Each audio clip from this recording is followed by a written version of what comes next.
442, 4,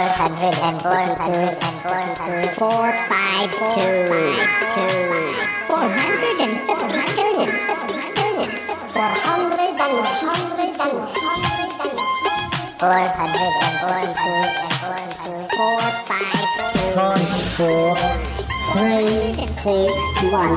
Darling, it's the Shy Life podcast. Good, well, it's a positive thing then. The High Life, the Shy Life. You won't find a cast of characters like this everywhere. Hello, Paul. Delicious. This particular episode of The Shy Life is a little more abstract than usual. Oh, yippee. Okay, it looks like the hairy guy is ready to record. 3, 2, 1. Go Shy Yeti. Oh, I hope he hasn't found out my secret. I think he has.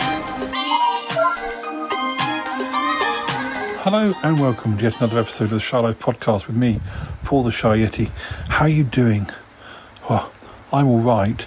In fact, I'm on a holiday, so I do apologise, but today's episode is a bit of a repackaging, but it's of things you may not have heard before. Now, you probably heard me talk about Round the Archives, the podcast done by Andrew Trowbridge and Lisa Parker and many various guests, and I've been doing articles for them since they started. But at the start of 2020, I began to do articles with good friend of the Shy Life podcast, Toppie Smelly, and I guess there may be listeners who may not have caught on to some of those articles. So this episode is kind of like a repeat of those. Well, not all of them, but a few of them. A few of the articles that Toppie and I did for Around the Archives back in 2020.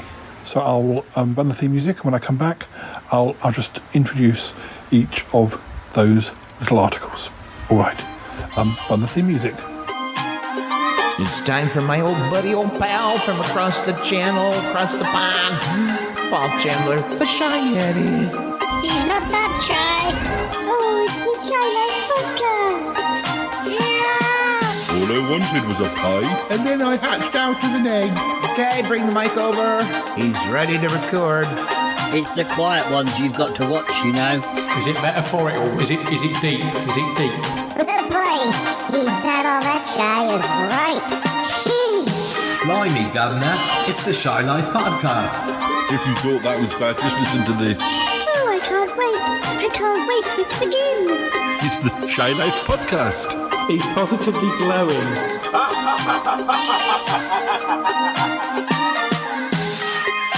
Hello again, listeners.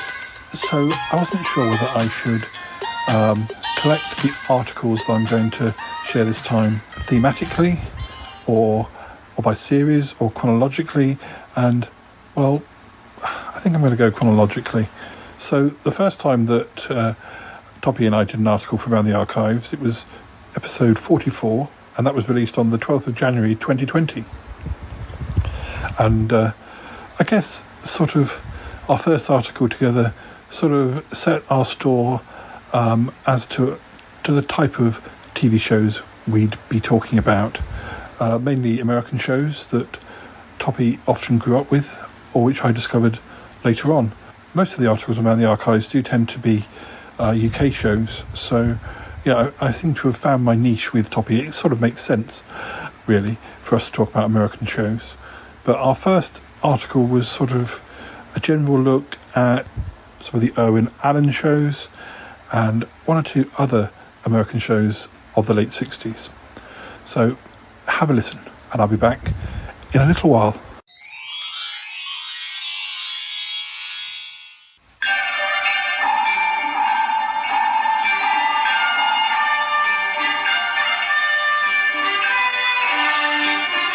Voyage to the Bottom of the Sea, starring Richard Basehart, David Hedison,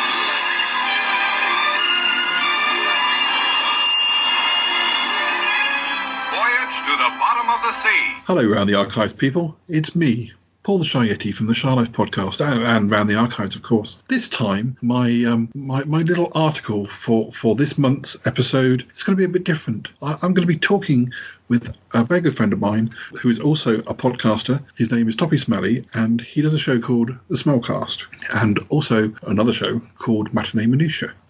Toppy, thank you for joining me. Thanks for having me. I am a fan of Round the Archives, and I've heard you, and of course, Lisa and Troby. I have found out already so much about British television that I did not know. Yeah.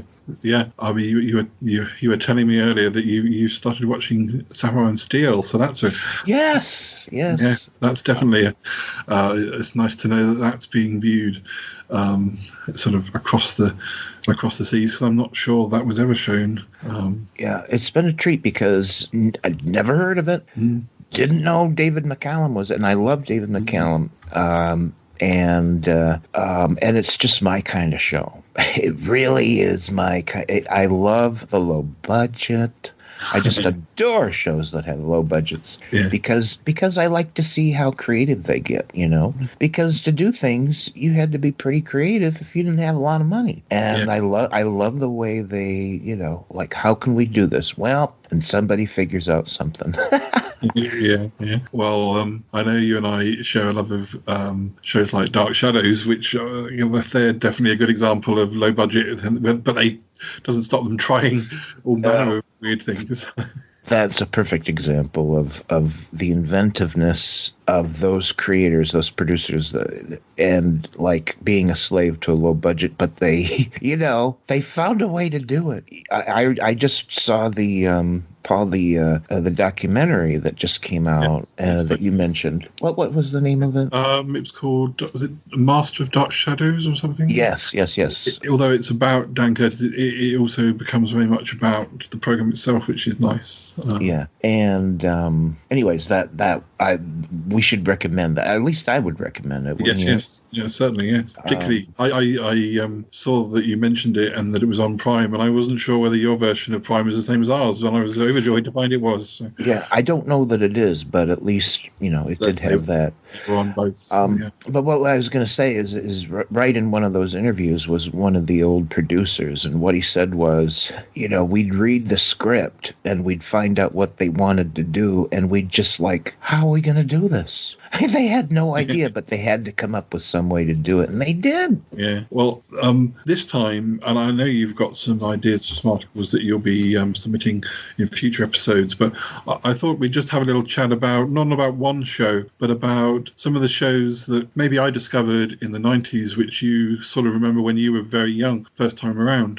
But for instance, I was going to mention the Irwin Allen series, which I know you're very fond of, and which I discovered probably in the late 80s when they showed them on Channel 4 in the UK. Yeah, and I'm old enough to have been sitting there as a kid in the late 60s watching when they actually aired, and it didn't matter what Irwin Allen, he sprung out a lot of material in a fairly short amount of time, and I watched them all.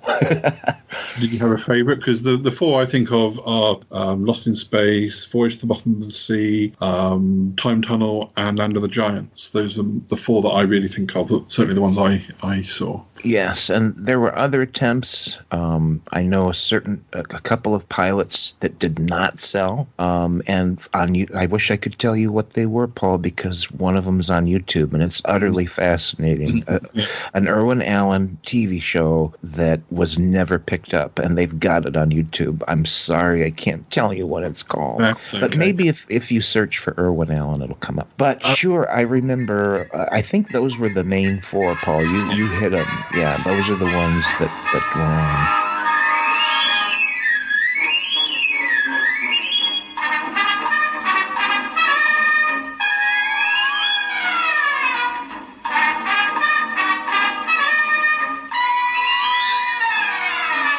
And I always kind of fascinated how they often start off quite serious, like Voyage to the Bottom of the Sea, the first couple of seasons, I think, and they're a lot more serious stories, spies, and then as time goes on, the sillier plots and monsters come in, which there's probably no surprise that those tend to be the eras of the shows that I like. Same with Lost in Space. It starts off relatively serious. Yeah, quite serious. And then I think of season 2 as being the season where a lot of the monsters involve people wearing tights over their heads. Well, you know what we can blame that on, right? You know what? Well, it'll be obvious once I say it. Batman.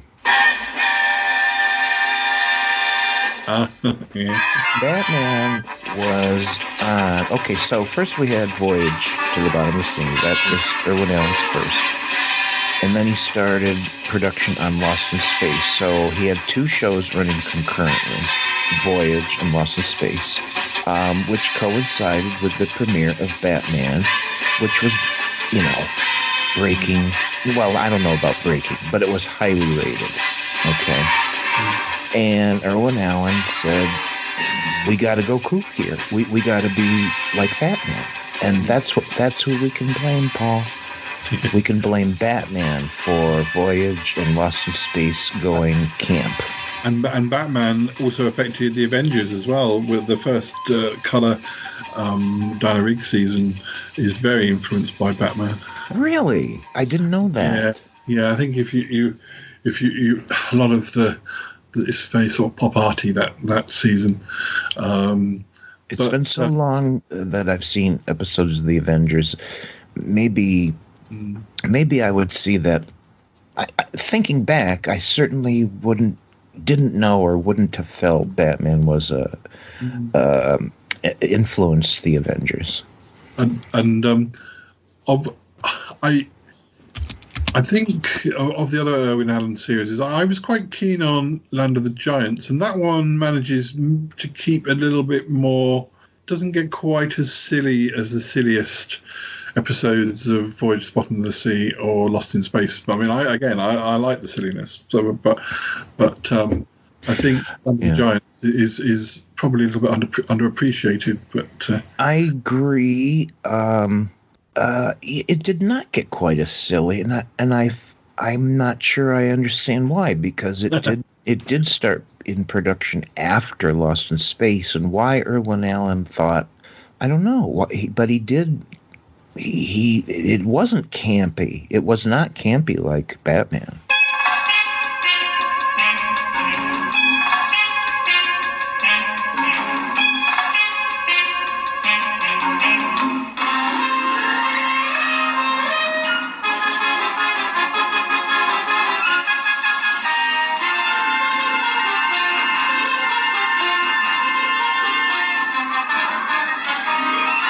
But I mean, by the third season of Lost in Space, you have carrot monsters and everything. It's great. Yes.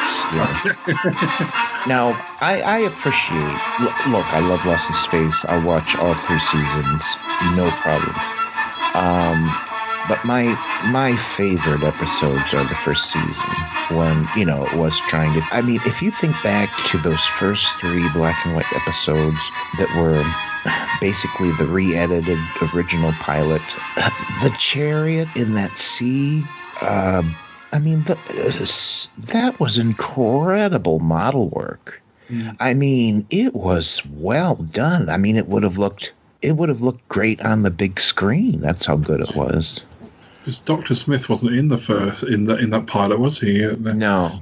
I think I have seen the pilots at some point, and yeah, it's quite a different show, really. Yeah, Dr. Smith thought that. Well, the thinking was by Irwin Allen. Okay, so we got this family; they're all nice to each other, and he just felt like something needs to stir the pot. And so Dr. Smith was invented, but he was only going to be a temporary character for the first season, and not even the whole season. But we have Jonathan Harris to thank for basically saying, boy, I'm getting a paycheck, and I want to keep getting this paycheck, and I'm going to really... He just went off script. And it turned out that people loved it, and he really invented quite a character. I remember him in an episode of the second season of Land of the Giants. So even though Lost in Space was finished by that stage, he still was involved with Irwin Allen's TV shows in a lesser extent. He was only in one episode of Land of the Giants. Mm-hmm. I'd forgotten that, but now that you mention it, I do recall. Let's see now. So Voyage lasted 5 seasons? Four seasons. Yeah. Lost in Space 3. Land of the Giants 2. And Time Tunnel. Or just the one. Yeah. Just the one. I don't know what it was with Time Tunnel that meant that didn't. I think they did cover so many historical events in the season that I don't know. It was a lot more of a serious show. Although I do remember there being one or two sort of Lost in Space type monsters turning up towards the end. But I do know that one thing that was challenging. The writers, in the scenario, not so much Voyage, because that opened itself to a lot. And so did Lost in Space, but Time Tunnel and Land of the Giants, to get a script in there that fit was a real challenge. And I would love to be a fly on the wall in that writer's room and watch how they say, God, what are we going to do this week? And they're just desperate to come up with a story.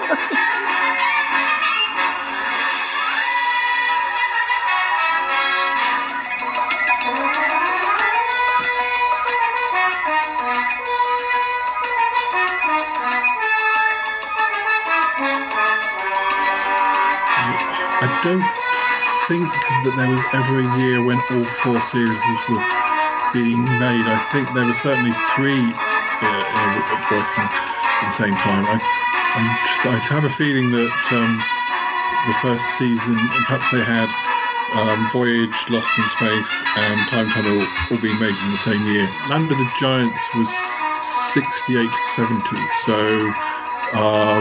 probably the last season of Lost in Space and maybe the last season of Voyage was being made that year.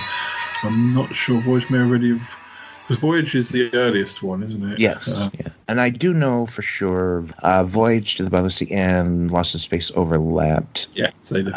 So, Paul, even the episode you mentioned where Dr. Smith is this living carrot, the writers said, well, the whole reason that happened was because we just didn't have a friggin' clue what to write next. They were at the end of their rope, and that episode does come at the pretty much close to the end of that third season. Now, I wanted to briefly mention a couple of other shows. The first one being an example of a show that got really good repeat airtime in the UK in the 80s and 90s. I definitely saw it repeated, but I don't know how important it was at the time in the States, and that's The Invaders. I really used to like The Invaders. It's kind of like an Alien remaking of The Fugitive in a way, isn't it? With him being on the run and the whole concept that I believe started with The Fugitive. I may be wrong. But many television shows followed this idea of following a character from situation to situation as he, for some reason, had to keep moving. There were all different kinds of reasons why each show had a character that had to keep moving. But the idea was that he'd be in this town and he'd meet someone who had a problem, and somehow that he'd help him with that, or somehow they'd get involved with the so-called invaders, etc., etc. You could tell because they had a funny little finger. And oh, that's right, yeah. So about the invaders, now see, I have no memory of watching this as a kid, all right? So I didn't know about it. I mean, I knew about Voyage, Lost in Space, blah, blah, blah. Didn't know about Invaders, so never came across my path. And I learned about it, I don't know, 10 years ago for the first time. Think I just found it on YouTube and was like, wow, what is this gem? What have I stumbled onto? And so I watched it, and that's my experience of it. No memory at all. And so I gotta say that, how many seasons do you think it was? It was 2. The first season, I think it might have been a mid-season replacement, so there might only have been 17 episodes or something, and that's not even quite as much as a mid-season replacement. But then there was a full-length season of maybe 24 plus episodes. My impression then is that this must have come on and been pretty much forgotten in the U.S. because, okay. For example, here we go. All right, Lost in Space, syndicated in America. We saw it, for years. Yeah. When you'd come home from school, that might be on, or it might be on every Saturday for years. Like Star Trek, the original series. For a million years, that show was somewhere to be found, and so was Lost in Space, and to a lesser extent, Voyage, and not at all Land of the Giants or Time Tunnel. We never saw those again. I remember them because I watched their original run. Yeah. Invaders, never syndicated. Because the funny thing is that there was even a mini series in, I want to say something like 1995 with Roy Thinnis back in it. Really? Yeah. Well, I didn't even know about that, Paul.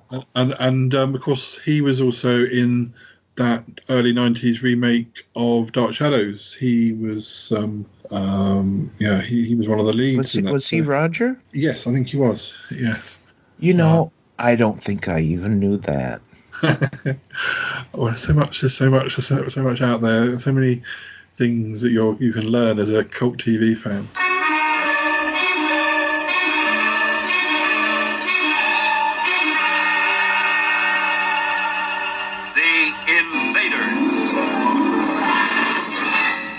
Quinn Martin production. Starring Roy Thinnis as architect David Vincent.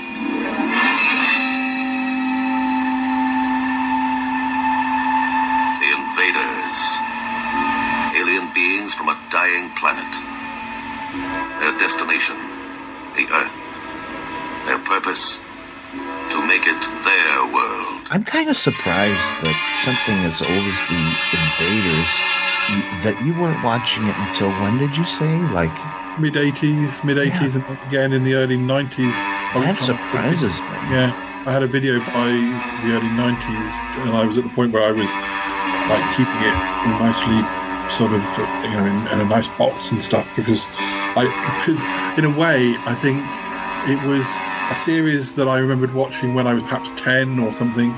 And then it was back, say, 7 or 8 years later. So it was almost like a mini nostalgia. It was like, there's that show I used to watch, and it's being shown again. So this time I'm going to better video it and keep it. Mm-hmm. The good thing about the Invaders is that in the second season, they do actually, towards about the middle, he starts to meet a few other people who they all believe, they realise that, and they start to sort of form a little group. And it does have a slight change in the last sort of quarter or a third of the show, and it never resolves it, but you can see that it was trying to not just stick to the same format week after week. It was trying to move on the story. It did slowly develop. Who knows where they would have gone. And you also saw, I think there's only like 1 or 2 episodes where you begin to see, remember there being a good episode where one of the aliens has been hurt and he starts to change back into his proper form. And for years I thought that I found it quite difficult to find out which episode that was. I remembered seeing it, and I thought, did I imagine it? And no, it is there. But they didn't do that every week. I mean, if an alien was shot, he would glow red and vanish. But So I just thought of something else, Paul. So like the Avengers, The Prisoner, American television did a primetime run of those shows, okay? Then there were other things that didn't show up until they were syndicated. And one of them, Paul, and boy, I watched this whenever I could find it, UFO. Ah, yeah. I also, when I think of UFO, I think of Space 1999. Yes, a little bit later, but... A little bit later, same team. Yeah, again, Space 1999... we would not have seen in prime time, but it was syndicated and like on a Saturday afternoon or something.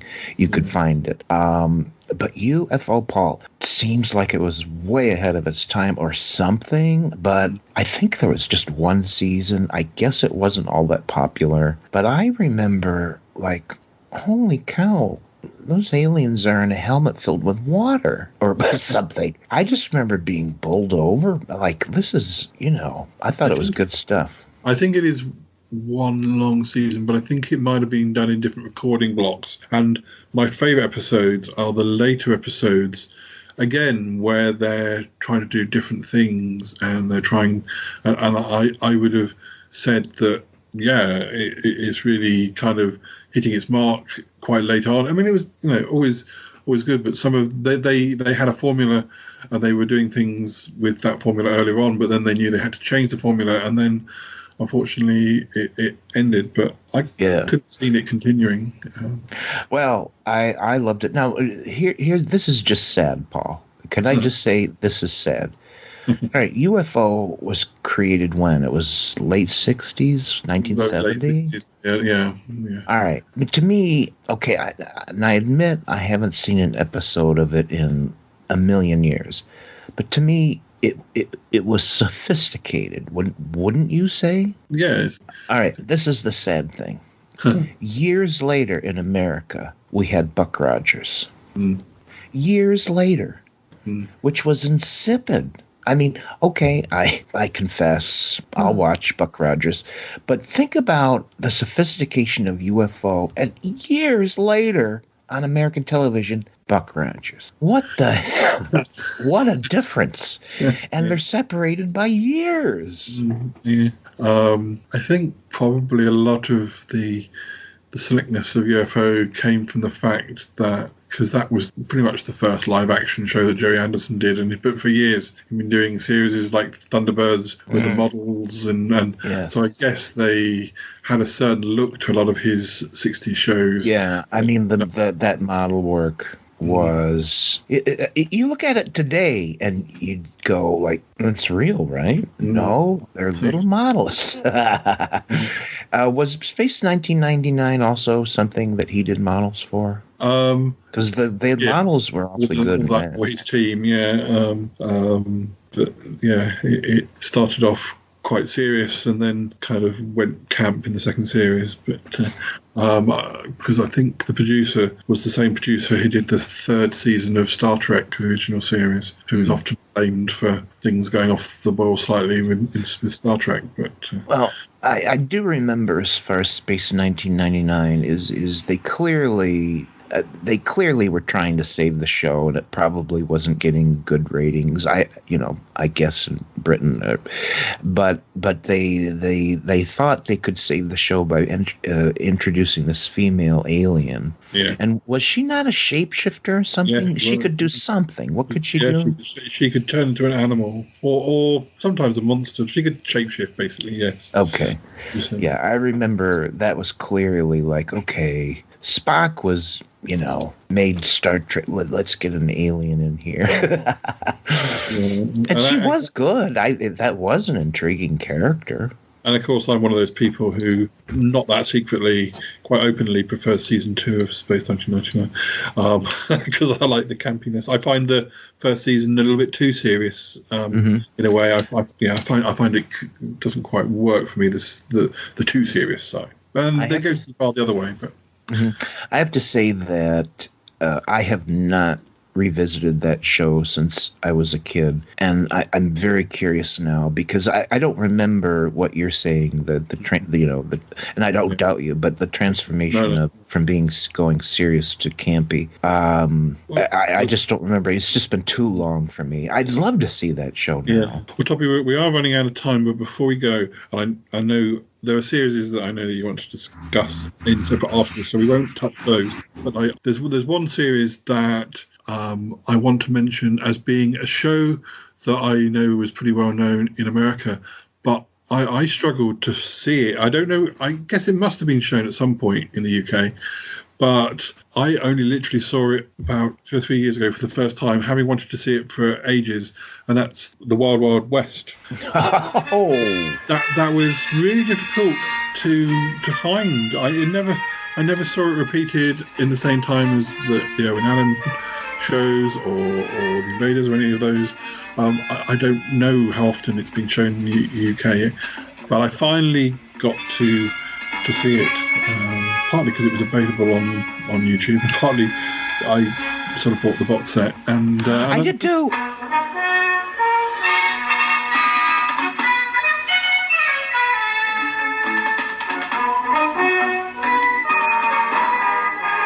And I think even one of the sort of old gold TV stations showed it, so all around the same time there became lots of different ways of seeing it. And I'm not typically a Western fan, but it's so much more than that, and it's very good fun. And I still haven't seen all the episodes, but I now feel more relaxed because I can see it. I was very fond of that show. Now, that's a show that in its original run I did not see, but it was heavily syndicated, and it was shown, all the time, like Gilligan's Island or Bewitched. On American television, it wasn't hard to find The Wild Wild West for a number of years. I don't know that I saw all the episodes, but I certainly, if it was on, I was watching. I think that's maybe a series that you and I can discuss around the archives together if we both got the box set at some future date. But that was another show, and I know we got to go, but that was another show that started out black and white, went to color, and maybe got a little campy or two, I think. Yeah, probably because of Batman. The only episodes that aren't on that box set are the later TV movies, at least not in my box set. But I forgot about the Oh, wow! Early 80s, I think. Yes. Oh my God, were they any good? I don't know. I need to find another way of seeing those ones. But, I totally forgot that they did a couple, at least one, maybe more reunion shows when Ross Martin was still alive. He was brilliant, I think. Well, they were both. Rob Conrad, I don't know. He just played himself. But Ross Martin, was it was a good show. If you can catch it, it's definitely worth a look. But maybe we'll return to that. I'll say, and please, if you saw the movie with Will Smith, it was a separate thing unto itself. Yeah. Pay no attention to that movie. The TV series was, nothing like it. No. Well, Toppy, thank you very much for making your debut on Round the Archives. This was fun, and I'm sorry I talked so much. It was... No. Yeah. It's what you're here for. And we often talk about TV in our own rights and our own shows, don't we? So, and you and I have done TV episodes in Shall I podcast episodes. So, yes. Well, hopefully you'll be back soon, and maybe we'll be back together on Man the Archives. And thank you very much. And we've got to hand back over to Toby and Lisa. All right, here's back to you, Toby and Lisa. Yeah.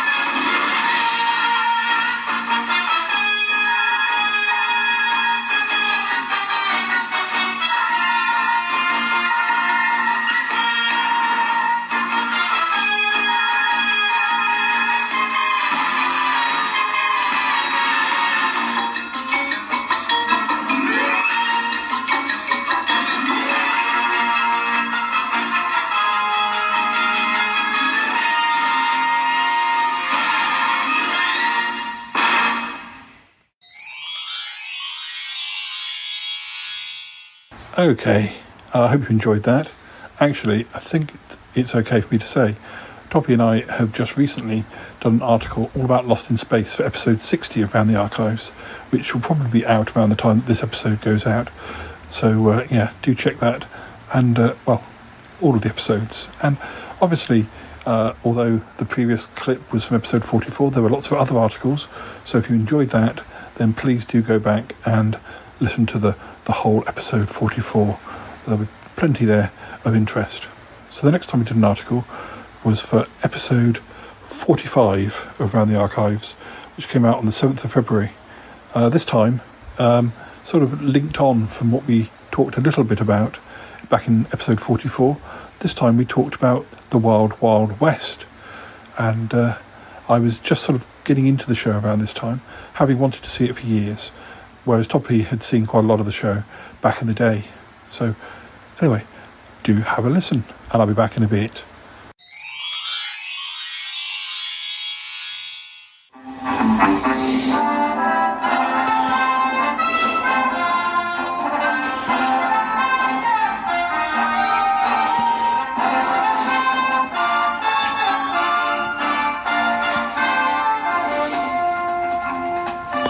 Hello, Round the Archives people. It's me again, Paul Chandler, or Shy Yeti, if you prefer.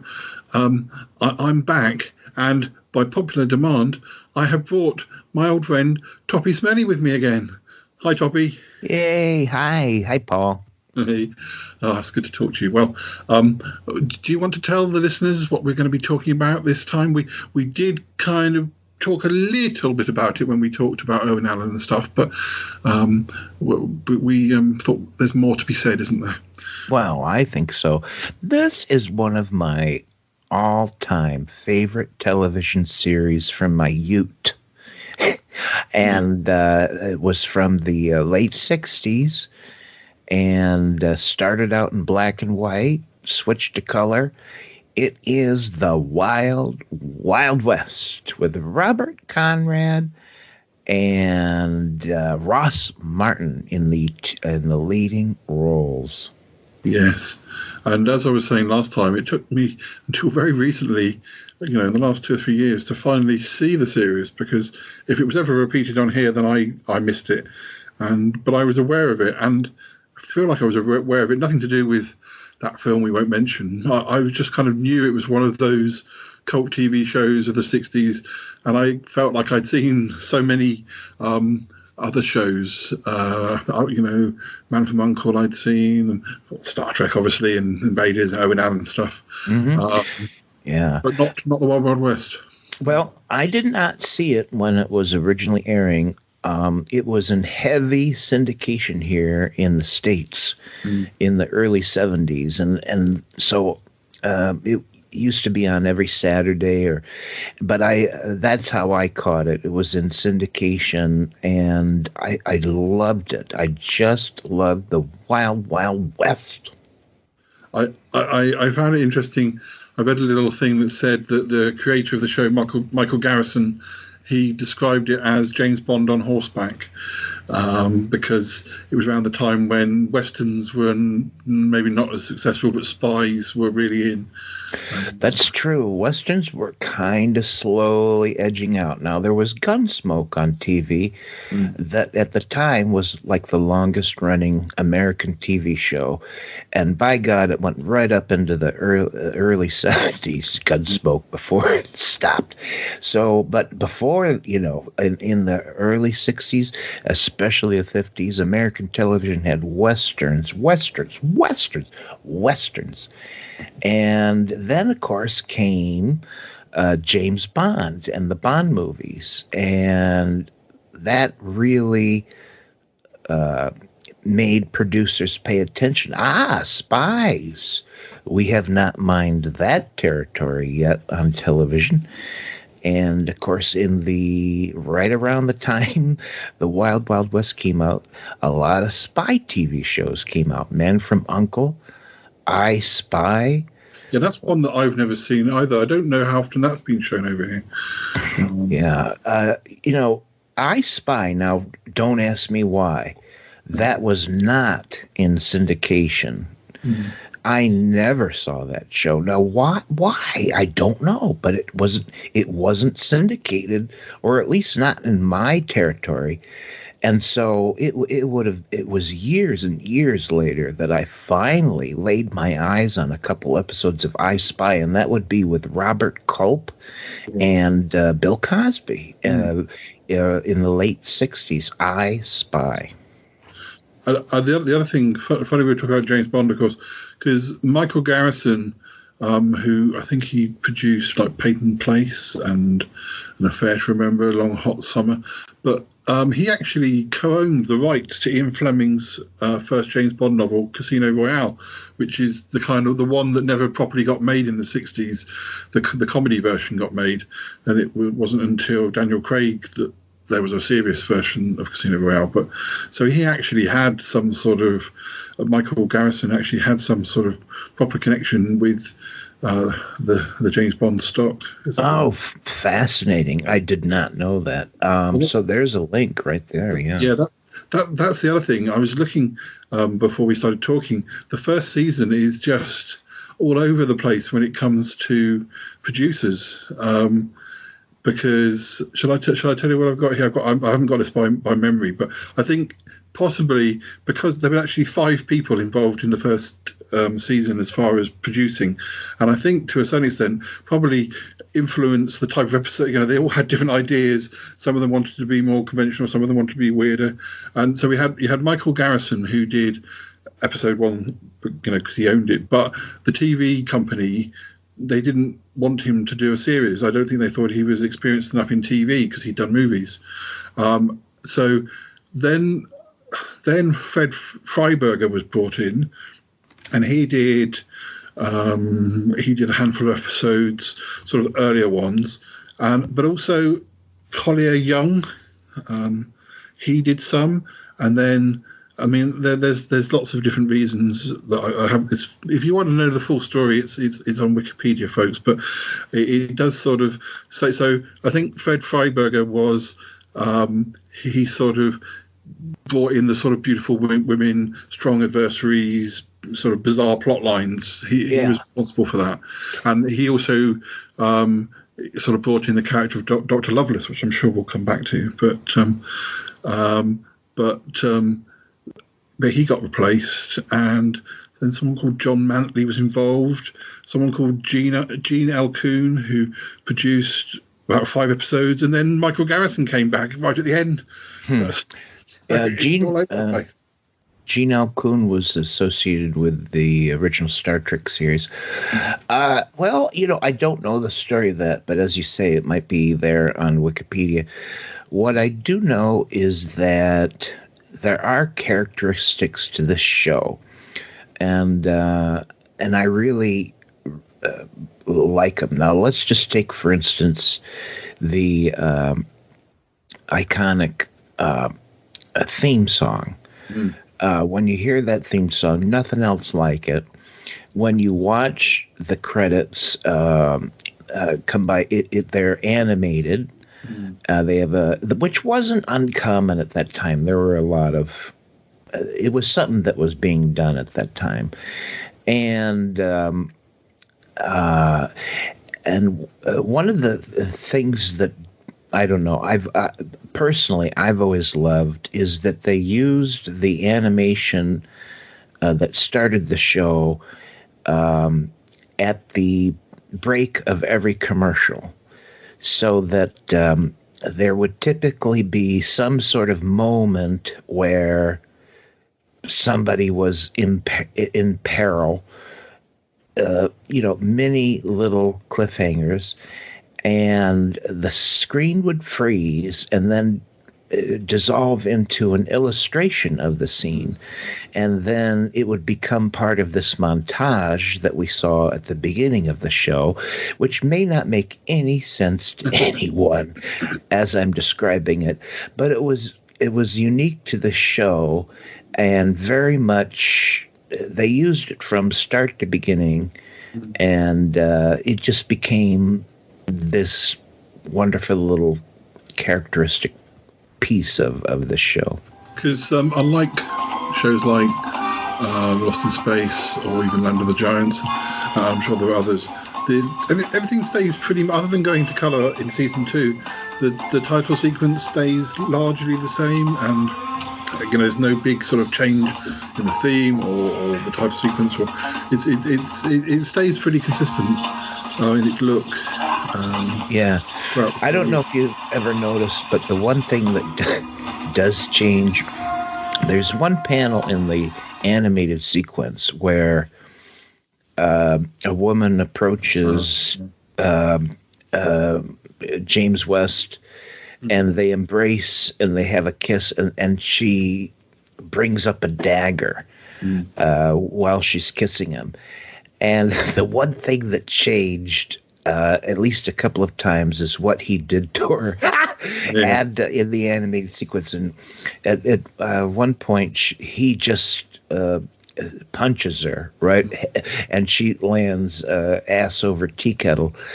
But they changed that little sequence just, I guess, to amuse us. And it didn't always have that. Yeah. It's funny because I saw I was looking at some episodes and things today. I saw somebody was accusing, oh look, the politically correct people have changed that, but sounds like it was not consistent in the actual series anyway. It wasn't always what was happening, so it's nothing that's been done recently. It's something that was done. No. But, I think they were just playing around. I can't think of any other reason. So they had this really iconic animated beginning. They had this cute bit they would do before they went into commercial where it related to that animated beginning. And then every episode, you could probably depend on certain things happening. First of all, a femme fatale. And second of all, at least one, if not more, group fight scenes where James West would have to fight off, 7 people. Almost every episode that happened. And also a villain, a weird villain, and a weird plot, a MacGuffin, something that carried the plot along that really could have been just about anything, and they came up with a whole lot of things. I've seen it to sort of describe the style. It's sort of Western mixed with espionage and science fiction, and sort of what they call steampunk in a way, like before that was even used as a sort of the mixture of the different genres. Yeah, the steampunk aspect is something that just sort of became recognized years and years later, but it had it. And there's, it's kind of, there's several episodes where it's used to good effect. I remember one episode where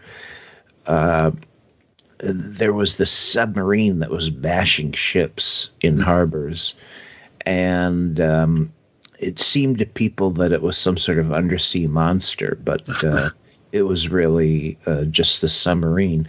And the submarine was very steampunk, kind of 20,000 Leagues Under the Sea-ish. But there were, well, like I say, the plot lines were very strange and science fiction-y, and but it's actually set. I see that it's set. It's supposed to be during the administration of Ulysses Grant, President Ulysses Grant, from about 1869 to 77. Something like that. It was definitely after the Civil War, and it wasn't.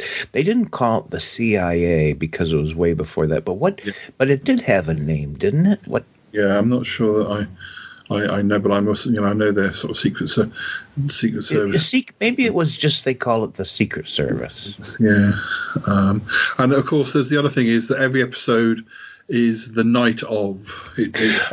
Yes, the title was always preceded by the night of blah blah blah. I think should we give the listeners a few examples? Shall I read a few of the weird titles out? Yeah, definitely. So we've got their first episode is The Night of the Inferno. We've got The Night of the Deadly Bed, The Night the Wizard Shook the Earth, The Night of the Casual Killer, The Night of the Glowing Corpse, The Night of the Dancing Dead, The Night of the Double-Edged Knife, The Night of the Red-Eyed Madman. So, yeah, so the titles are just really, all the way through the 4 seasons. They're like the Night of the Eccentrics, the Night of the Golden Cobra. They draw you in. Now, one of the things the show kept from beginning to end was that our 2 heroes, Artemis Gordon and James West, were always on their private train. That's right. And that's how they would travel across the country.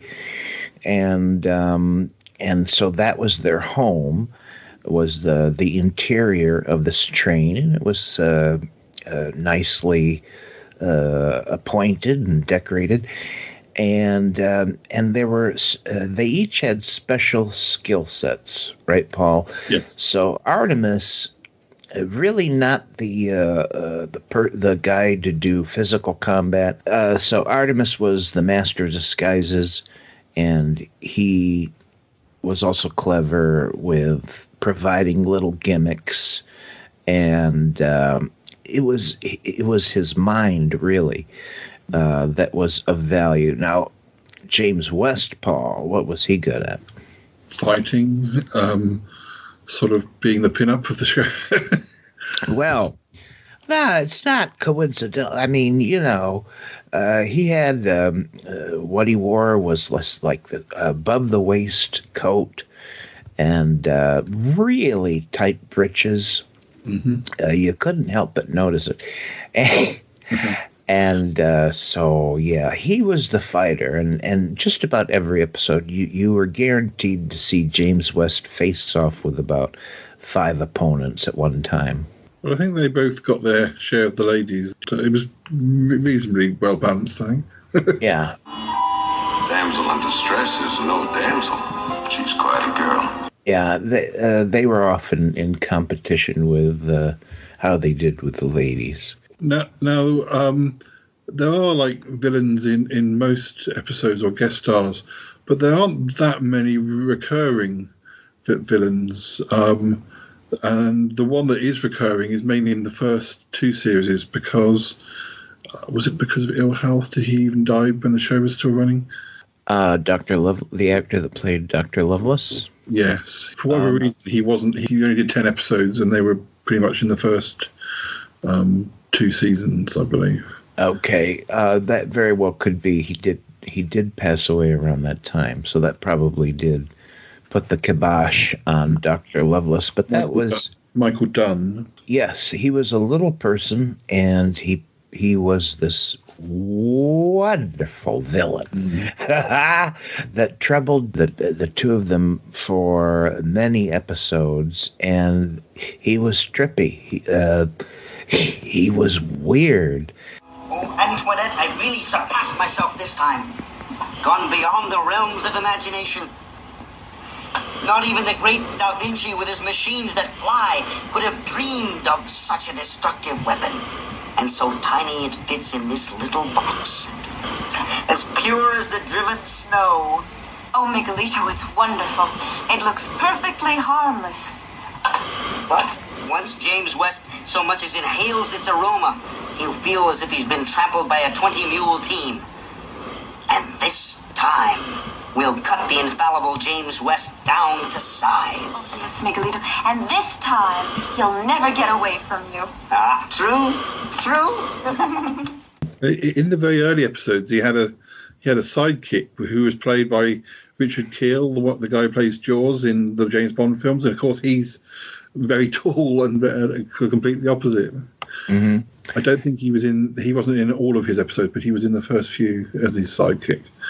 Yeah, and he'd be paired up. I remember one great opening of the Wild Wild West before the titles was this really huge woman. I mean, she was a big woman, and as it went along, she just started laughing, and she had a suitcase, and she set the suitcase down on the table, and pulled out. In the suitcase was Dr. Lovelace, and she lifted him up and was still laughing. It was strange. Now, I don't know, but I feel like the people that created Wild Wild West were really looking at the UK's Avengers. Don't you think? Yeah. I mean, so many of those shows sort of, they almost fell into each other as well, or they kind of influenced each. Like we were saying last time about Batman influencing the Avengers, and then you weren't too sure at the time, and I sent you that clip where they were literally having a Zam Pow fight on the Avengers. So I think they were. Everyone was almost stealing from each other in the same way as like 60s bands, like the Beatles would hear the Beach Boys and the Beach Boys would copy and they all copied each other. It was happening on TV as well as in music. Mm-hmm. There's one way you can take these action series from the late 60s. They all did this, all of them. Mm-hmm. There was a move that you could make when you were in combat. It was very fast, and it was a karate chop that completely incapacitated your opponent. Just one blow delivered in a karate chop way decimated your opponent. Star Trek did it. Wild Wild West did it. I Spy did it. Man from U.N.C.L.E. did it. All these shows of the late 60s, the hero would incapacitate someone with one karate blow. Yeah, they even had that in the 70s, Doctor Who. But there were so many like really famous people who played villains, or I guess they usually were villains. Victor Bueno, J.D. Cannon. Now I remember Victor Bueno. He returned a couple of times. Yeah. I think he played different characters, but from what I read, because I've sort of seen him in quite a few things over the years, and as you sort of explore new series, you realise how many different shows these actors were in. He's really good. Leslie Nielsen was he played King Tut on Batman. Yeah. Martin Landau was in an episode. Burgess Meredith. Oh, Yvonne Craig. Didn't she play Batwoman? That's probably before Batgirl, sorry. Didn't she play Batgirl? I think so, yeah. Boris Karloff was in an episode. Wow. William Wyndham, Sammy Davis Jr., Ed Begley, Ricardo Montalban. Oh, yes. Yes, I think Victor Bueno was in possibly 3 episodes. Two episodes, like one episode right at the start. I think he was in the pilot episode, and then he played this character called Count Manzeppi. He was in the show. John Astin was in it from the Addams Family. Now, Agnes Moorehead, I know, was in an episode because I was watching that earlier. She's from Bewitched. I like her, but yeah, there were so many sort of well-known names, and probably names that Kevin McCarthy. He was in Invasion of the Body Snatchers. Yep. So I was watching one from the first season again because, as I say, it took me a long time to catch up with the show or to find a source of it. It was very briefly on YouTube in its complete form, every episode. But I noticed the other day I think they've been cracking down on things, but I did see it repeated on a sort of old gold channel, and then I bought the DVD set. But I was watching one from the first season called The Night of the Puppeteer, where they literally sort of have sort of life-size marionettes. I think they're actual people who are being manipulated like puppets. That was quite creepy.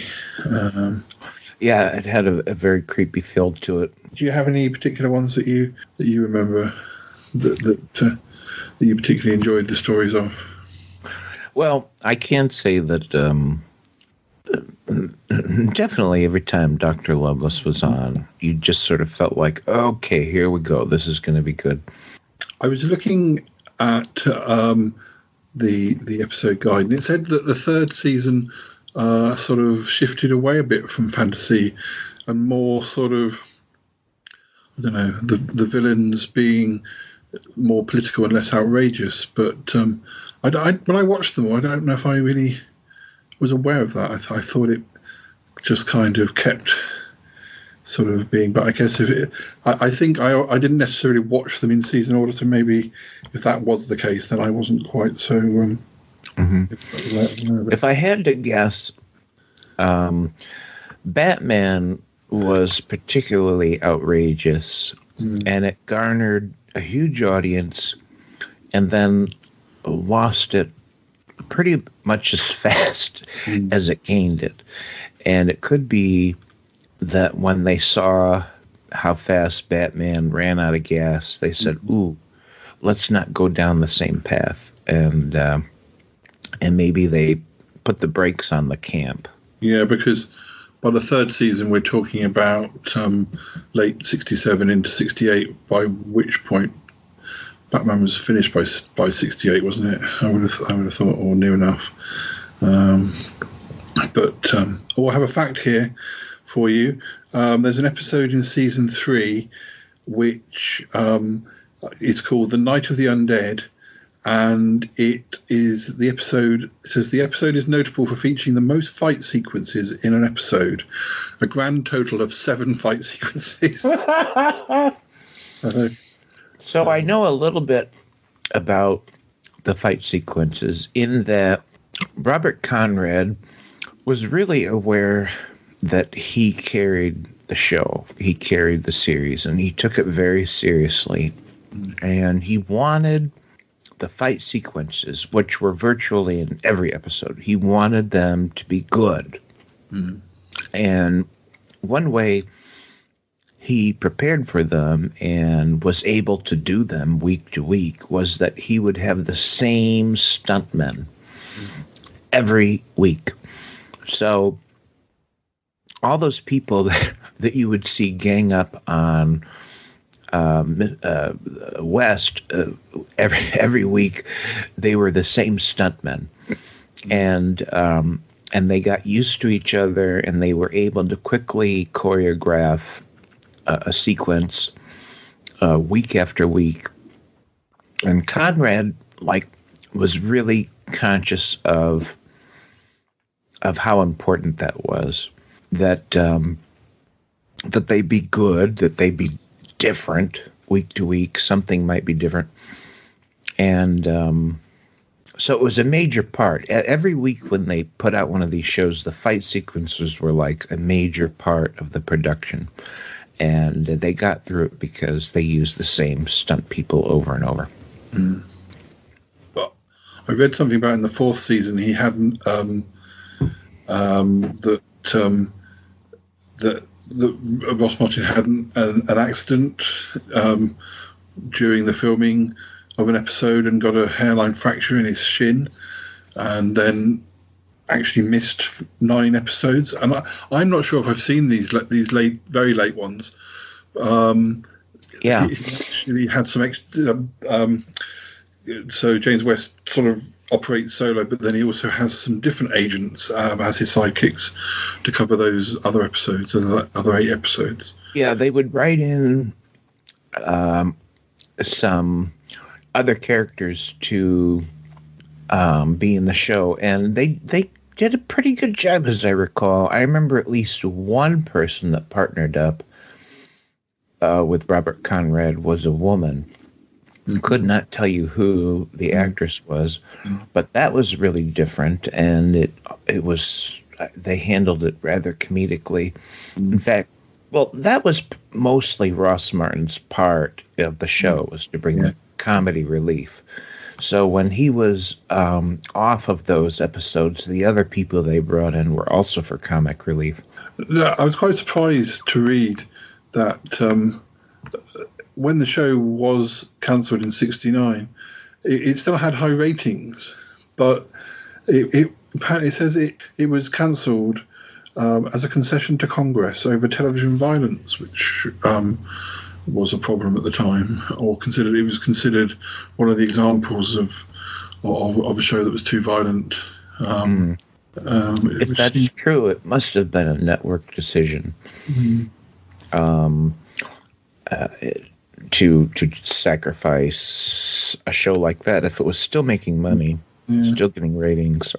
Oh gosh, it says that Ross Martin also had a heart attack during that last season as well, so he wasn't in a good way. What with the hairline fracture as well.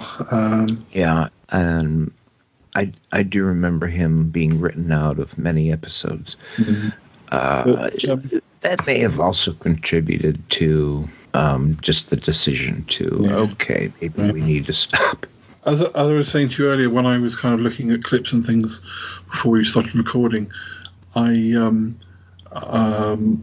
did for the first time see some footage from these two television movies, The Wild Wild West Revisited in May '79.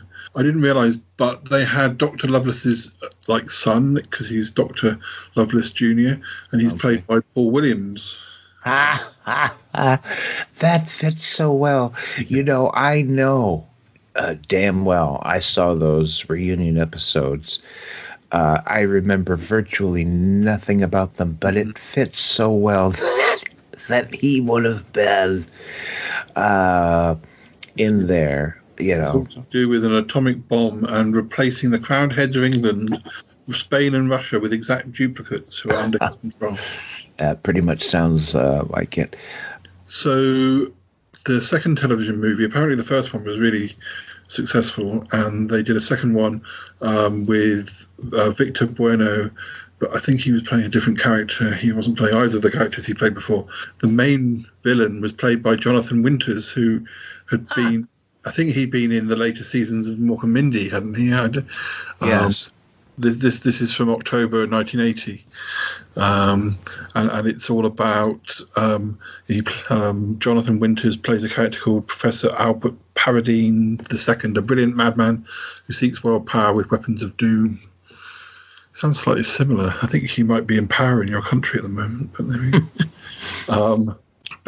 I do remember when those reunion episodes came around. They were like, I just know I certainly had to see them, and I'm sure a lot of other people did too, because by that time, the Wild Wild West was sort of out of the syndication circuit, and none of us had seen it for a couple, 3-4 years. And the reunion episodes came around, and it was like must see TV. Yeah. Apparently the second one was shown in 2 parts, but it wasn't as popular. But I think apparently the television movies were more humorous. They played more for comedy than the original series. But there's a recurring character in both of them who I only mention because of his connection to Star Trek. Unfortunately, you may have to help me with the pronunciation. Rene Auberjonois. How do you pronounce it? Well, you almost had it, but don't ask me to pronounce it either. Anyways, he played on Deep Space Nine. He was the character who was a shapeshifter. Yes, hasn't he recently died? He did just pass away, yeah. But yeah, he plays a recurring character called Captain Sir David Edney. So, well, it says he plays Colonel Sir David Edney in the second one. So he's gone from Captain to Colonel. I don't know. This could be wrong. Who knows? But anyway, he's in both.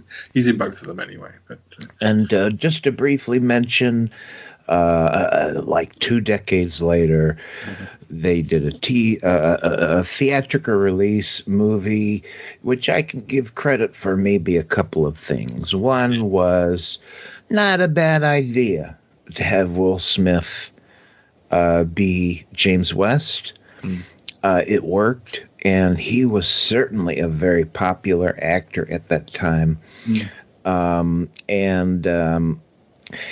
It also really, really played up the steampunk aspect of it. And of course, by that time there was CGI, and they could do just about anything. And so the visuals were interesting, but really, it just wasn't the Wild Wild West. Yeah. Well, I think we have probably run out of time. There's so much. I mean, with a series as many episodes as this, I did think about picking one or two episodes, but then you don't really kind of get to talk about the different things in the series or the different. But it's definitely a series worth checking out, particularly in the UK, where I don't think it's half as well known. And I've certainly enjoyed finally getting to see it, because it's one I definitely wanted to see for many years. Yeah, it was fun. Villains were weird. Plots were, somewhat, intricate, but whatever. It was, if you think of the UK's Avengers, they certainly, style-wise, have a lot in common, especially with the Mrs. Peel era episodes. And it's fun just seeing all the different special guests that you recognise, sort of turning up as villain of the week. And This is the end of the rainbow for the illustrious James West and Artemis Gordon. No, there'll be no pot of gold waiting for you, only a bucket of blood. yeah, well, Round the Archives listeners, we're going to have to go, I'm afraid. But thank you for listening. Do you want to give a plug to shows that you're involved in other than this one, Toppy? Sure, thank you very much. You can catch me on the Smellcast, which you can find at thesmellcast.com. And also, I'm involved in a little movie trivia show called Matinee Minutia, and you can find that over at matineeminutia.wordpress.com. And that's about it. And I'm on the Shy Life podcast, and so is Toppy sometimes too. So that's my plug. And I'll be here next month probably as well. And actually, Toppy, you're working on your debut solo article for Around the Archives. I am coming later this year. Yes. Right, let's go. We've got to go and record some silliness for Shy Life podcast. Yes. Have fun, you two. Pussycat will be here to make sure that you behave yourselves.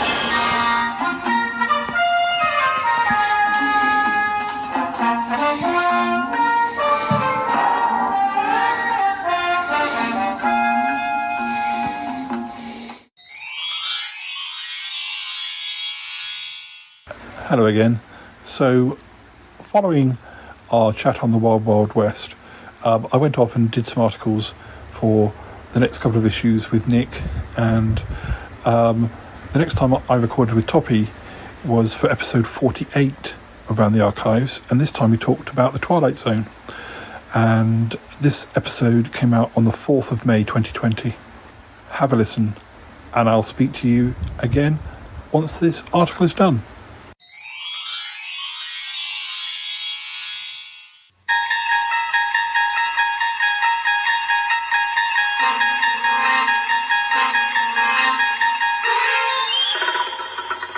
Hello, Around the Archives people. It's me, Paul the Shy Yeti from the Shy Life podcast. I'm here again with my friend Toppy Smelly from the Smellcast and Matinee Minutia. How are you doing, Toppy? I'm well. Thanks for having me back. Oh, well, thanks to Andrew and Lisa as well. This time we're going to talk. It's kind of possibly going to be a two-part chat, but we'll they'll be in different episodes. So we're going to talk about the Twilight Zone today, but I'd also like us to talk about Night Gallery another day soon. But we'll just take one series at a time. All right. So the Twilight Zone. When did you first see the Twilight Zone? In the 70s, it was something that channels, our three major networks, during the day or late at night would play to fill in time. If you were a station out there and you wanted, like, something that would probably pull in people to watch, Twilight Zone was a really good bet. And so, for example, I remember one summer it was on every day at like 12:30 in the afternoon. And, it was summer, and just every day I'd be watching it. Of course, it was far ahead of when I was even born. So that's a part of, TV that was before me. First season was 1959, and it ran for 5 seasons until 64. The whole of the series was black and white, but I've bought the Blu-ray very recently, and I've been watching some season 1 episodes. And I know you're a great fan of black and white TV, and I have to sometimes be in the mood. But with the Twilight Zone, you don't notice. It just suits it, and it doesn't look. It's the quality so crisp and that even if you had a problem with black and white, which you shouldn't, it's just perfect for Twilight Zone. Twilight Zone has kind of a timeless quality, and I do think the black and white sort of keeps it somehow. It's timeless. But I've been watching quite a lot of old films on a channel called Talking Pictures, which is over here, and I've been watching quite a lot of black and white films. But some films from like the late 50s or even the early 60s, they really do feel like like they're from their time. But I didn't find watching the Twilight Zone, like, I didn't think, oh, this is the 50s or this is the 60s. It manages not to date. Maybe some of the episodes will, or certain sort of things about society or things that maybe they're playing on the jukebox in an episode or whatever might date it. But the stories sort of do still feel quite sort of relevant, and they've rarely been bettered, I would have thought. Although saying that, I was looking, and of course we won't be covering these revivals, but there was an 80s revival which ran from 85 to 89, which I think I may have seen some episodes of, and that there was a revival between 2002 and 3, which I don't think I saw at all. And then there's a third revival, which I think is happening this very minute, which began in 2019. So I don't know if that means that anthology shows are sort of coming back round. I know I've sort of heard people sort of say, as far regarding like short stories, that they used to be really popular. And at the time of the original Twilight Zone, a lot of those stories were perhaps adaptations of existing short stories, but short stories sort of maybe went out of favour a bit from the sort of 80s onwards. But I've always liked, from the writing point of view, I always enjoy writing short stories. A lot of people think, the Twilight Zone invented anthology storytelling. And of course it didn't at all, but it took advantage of that format to present a completely different story, completely different cast every time. And of course, radio, I dare say that Rod Serling was certainly grew up on radio dramas, and one thing radio had a lot of was anthology radio series. They had bucket loads of them. Yeah. I've been listening to sort of a few of those sorts of things myself over the autumn. I didn't even realise, it existed. So we should talk about Rod Serling, who I don't think the first season he actually showed his face, but from then on, his visage was cemented with the Twilight Zone, and certainly his voice was, as the opening and closing narrator of every episode. Well, the weird thing is the Blu-ray version that I've been watching. I'm actually seeing the episodes in a way that I've never seen them before, because not only do they keep some of the adverts from the time, but you do see Rod Serling, but it's like he pops up sort of when after sort of before the titles run, sort of saying what's coming next week. Right. I've never seen that on any, anytime I've seen it on TV or even earlier DVD releases. So I think in my head that was typical. And what may have happened is for getting in commercials, it very well could be they edited that out just to give another minute of commercials. Yeah, and also something I'd not seen before was that there was a pilot episode. Which I think you do see him in again at the start, in the way that it would later become. I think then they must have sort of decided no, that didn't work, and then later reversed that decision. But it's fascinating to think that they've kept some of all this stuff in the archives, and it's perhaps only emerging now in this form. It could be. I mean, I've certainly never seen Twilight Zone. Well, that's not true. I mean, when I look at it on Netflix or wherever, that must be an unedited version. So I don't know. But Rod Serling had made his reputation prior to Twilight Zone, and he was writing for a lot of live television 1-hour dramas.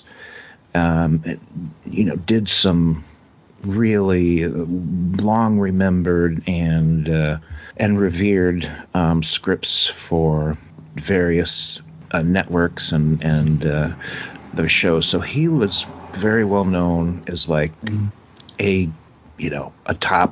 top-notch writer. And I dare say that when CBS picked it up, I doubt they would have if Rod Serling hadn't been the writer. In fact, I'm looking at the Wikipedia page for the first season, and the first 7 episodes, every single script is written by Rod Serling, including most of the ones that I've watched recently. Where Is Everybody, which is like one of those ones where a man appears and he's the only person around. One for the Angels, which is involves an angel. Mr. Denton on Doomsday and the 16mm Shrine. They're all sort of episodes that he wrote, and it was only even looking at the list of episodes when you get to a lot where like there's quite a few that are based on short stories by Richard Matheson, but then the teleplay is done by Rod Serling. Rod Serling definitely molded the template for the show in such a way that he was certainly curating scripts from other writers that sort of would have that little twist ending, that little bit of at the end that the show was famous for. Yeah, funnily enough, I mentioned Richard Matheson. By later in season 1, Richard Matheson seems to be actually writing those early ones. They're based on short stories he'd already done, which Rod Serling adapted. But later on, it looks like Richard Matheson perhaps wrote his own scripts. Yeah, he was he jived with what Rod Serling wanted. And Rod Serling, this was his baby. He really wanted it to work. He put everything he had into it to the point of sheer exhaustion. And so once it got established, he said, I think maybe for my own health, I better start having other people write this, because he really did write himself ragged doing a weekly television show of the caliber, you know, that the scripts for Twilight Zone was. So more and more he relied on other writers. One of the episodes I watched, Mr. Denton on Doomsday, has Martin Landau in it, and there was a commentary that Martin Landau had recorded. So I guess even though the Blu-ray is quite a new release, I think some of these things probably come from previous DVD releases. So although Martin Landau was no longer with us, he'd recorded commentary, and he said, because I believe he was in like the third episode, and I think he was in one of the very last episodes 5 years later, and he said that you could tell that the 5 years of sort of dealing with TV executives had sort of really worn Rod Serling down. Yeah, and in fact, you'll find he wrote about it often. I think one episode, Next Stop Willoughby, where there's this close-up of a mouth shouting at an underling, "Push, push, Willoughby," and ordering him to work harder, and all this guy, wants to do is get off on a train at some quiet place where he can just rest and not be so harassed. And that was the theme of a lot of Rod Serling scripts. And the seasons of Twilight Zone, they weren't short by any means. The first season had 36 episodes. I think pretty much all of the seasons had, season 2 was 29 episodes, season 3 37. Season 4 is weird because it was hour episodes, so there was only 18. Mm-hmm. Season 5 was 36 again. So yeah, that's when the seasons were long. By the mid-70s, your typical hour-long drama had like 23 episodes a season. Mm-hmm. But 36 episodes, woo-woo. Yeah, I mean, that's quite a schedule.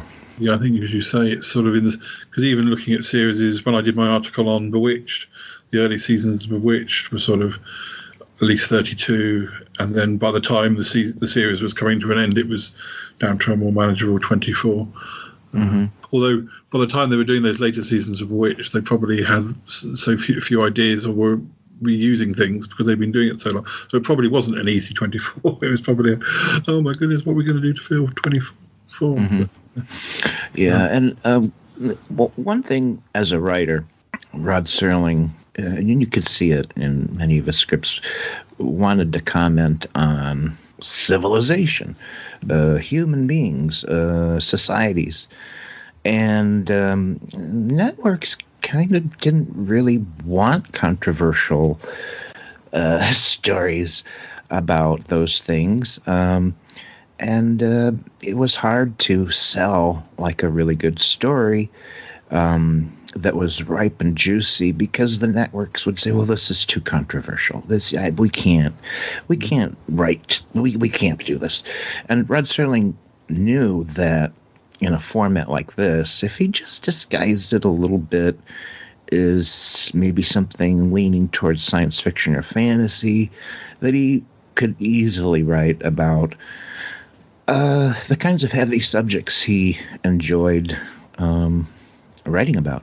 And he knew and he did. He the network's like, oh, it's a story about spaceships and outer space. Woo.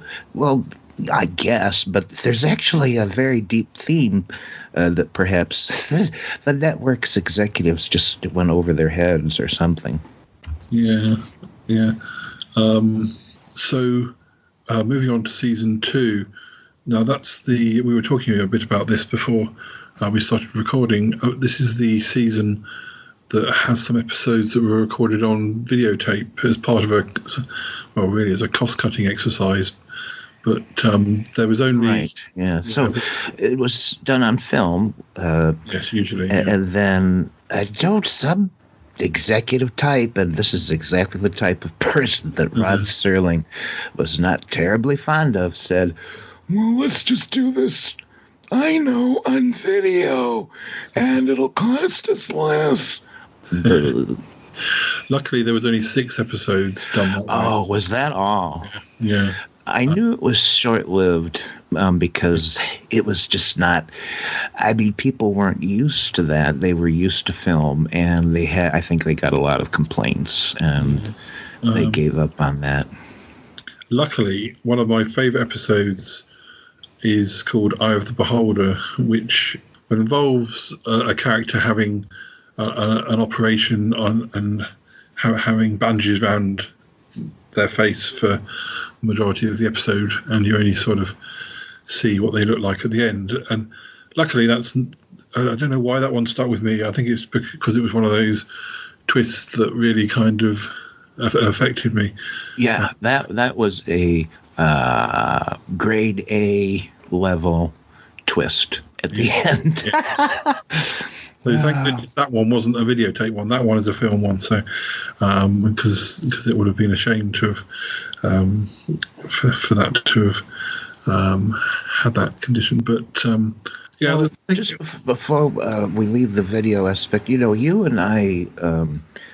I'm both fond of Dark Shadows, and of course, when Dark Shadows started out, it was black and white video. I love the quality of black and white video. However, we were watching, well, to call it a negative would be not correct, but Dark Shadows had been saved in particular by the producer, Dan Curtis. And I think when you're watching the video episodes of Twilight Zone, you're watching kinescopes. And that's why it has a very harsh quality to it. Mm-hmm. Yeah, because it does. It looks. So I remember probably back in the 90s when I first saw a couple of those video episodes. I was kind of like, well, this is just weird. It doesn't because it's so few episodes. It just doesn't sit. Yeah, and a kinescope, for anyone who doesn't know, is just they would, have the video screen playing the video, and they would wheel up a film camera, and they would take a movie of the video. That's a kinescope. Yeah, I mean, one of the things about the Twilight Zone is I think about a lot of times. When people describe the Twilight Zone, they say, Twilight Zone is sort of sci-fi, and maybe if they mention Night Gallery, they mention that's sort of more horror, which with Night Gallery, that is true. Pretty much all of the stories are supernatural or horror. But Twilight Zone has episodes that are far and beyond just sci-fi. I mean, there are one or two, and one of my favourites we'll come to later is definitely more of a horror one. So I think Twilight Zone did dip into more than just the sci-fi genre and fantasy. It was probably broader. Much broader. It had a good mix. When they were curating what they wanted to show in a season, some were very humorous. It was just all about the humor. Some were, serious. Some were, total science fiction. Some were melodramas. Yeah, a great mix. Mm-hmm. Are there any episodes that, like, you've always sort of particularly enjoyed, or that stick in your? Yeah, so many of them. Certainly, the ones that most people mention. Because they are so good, they've certainly left their impression on me. Like, okay, any episode with William Shatner. I'm there. Any episode with Burgess Meredith, I'm there. But I love whatever that one with Shatner where he's on the plane and there's a gremlin. Yeah, I love that episode where they're at a diner and there's a fortune-telling machine. Mm-hmm. Love it. And I love Burgess Meredith's episode where he's the guy that survives a nuclear blast, and he says, "Oh, I have all the time in the world to read," and breaks his glasses. Yeah. And then we mentioned Bewitched earlier. There's an episode from season 3 with Elizabeth Montgomery, which was shown in September '61. I believe she doesn't speak for the whole episode. And yeah, because she that was before she did Bewitched, but she was quite well. Just read a biography about her. She was quite well known by that stage. I don't recall Elizabeth Montgomery. What was the plot of it? The episode is called 2. She's a female soldier wearing a tattered uniform stumbles into a deserted city. Huh. Interesting. You know, Agnes Moorehead, of course, who was also on Bewitched, she played Samantha's mother. Yes. The episode on Twilight Zone that she was in, she also never uttered a syllable, a recognizable syllable. Yeah, it says the episode relies heavily on the music, and there's very little dialogue throughout. Yeah. The Agnes Moorehead episode, definitely a favorite of mine. I remember when I first saw that one, it was, just long after I had been watching Twilight Zone, and I guess I'd just never seen it, and I was really, that wowed me when I saw that one. There's still lots of sort of stories by Richard Matheson, even in season 3, and they do a version of I Sing the Body Electric by Ray Bradbury. They still keep to the format of sort of 25-minute, half-an-hour episodes, right, up until the end of season 3, and then you get to season 4, where and I'm still not quite sure why they decided to do this thing of doing hour episodes for that season 4. And then they went back to half an hour. Yeah. Is that what happened? That's right. Yeah, I think that was. I really doubt that Rod Serling would have said, yes, please, I want to write hour-long episodes. Again, a network decision. Paul, I remember reading, as famous as Twilight Zone is today, and as much as it lasted 5 seasons, I'm pretty sure I read that it was never particularly super highly rated. It never achieved the audience in its day. Now, am I making that up, or do you recall anything about? No, I'm not sure. I know from that side. There's no sort of mention. Sort of. It was one of those things that has. I mean, I don't. I'm not even sure when it was first shown in the UK, whether it was shown sort of in the 60s or a lot later, or quite. It's one of those things. I'm sure someone listening would know where to look to get that sort of information. But that does sort of interest me. It's like all the shows that you and I have talked, the American shows we've talked about. When we talk about Wild Wild West, I don't actually know when it was first shown in the UK. I know Star Trek. I don't think Star Trek was even shown until about 1970 in the UK. I might be wrong, but I know it was pretty much finished, or had finished, by the time it first got shown. Yeah. So you would say, like, you were how old when you ran across Twilight Zone? Well, yes, I was going to share my first experiences. We're talking about the mid-ish 1980s. Oh, God. Yeah, well, it was shown at that point. It was being, I'm sure, since it's been, was just a particular period of when it was shown. I was old enough. I didn't have my own video, because by the late 80s I had my own video and I could set what I liked, what films I liked.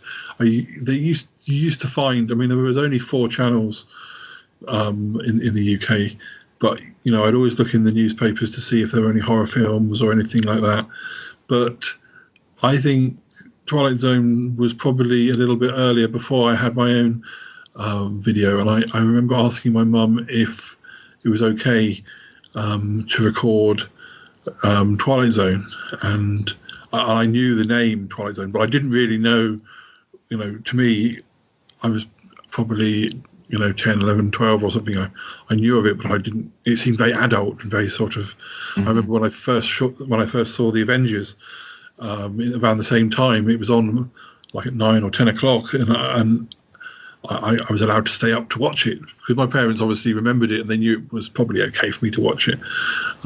But I sort of had an inbuilt reverence towards Twilight Zone, and I can still remember the first episode that I videoed that first time I set the video, and we'll come to that in a moment because it was a season 5 episode. But yeah, so I was probably it was just amongst all the different programs that were repeated at perhaps midnight or 2 o'clock in the morning, and that's certainly where I discovered Night Gallery as well. That was, I mean, when we talk about Night Gallery, but I suppose it's okay to mention it, but they used to chop Night Gallery into little bits, because sometimes an episode of Night Gallery would be 1 story or 2 stories or sort of 3 stories and then a little 5-minute one, and by the time I saw it, they were chopping it up and just using it to fill space where they had like a 5-minute space at like 3 o'clock in the morning or something. So it wasn't until I got the DVDs with Night Gallery that I actually saw it in its proper form. But yeah. I know we'll talk about Night Gallery some other time, but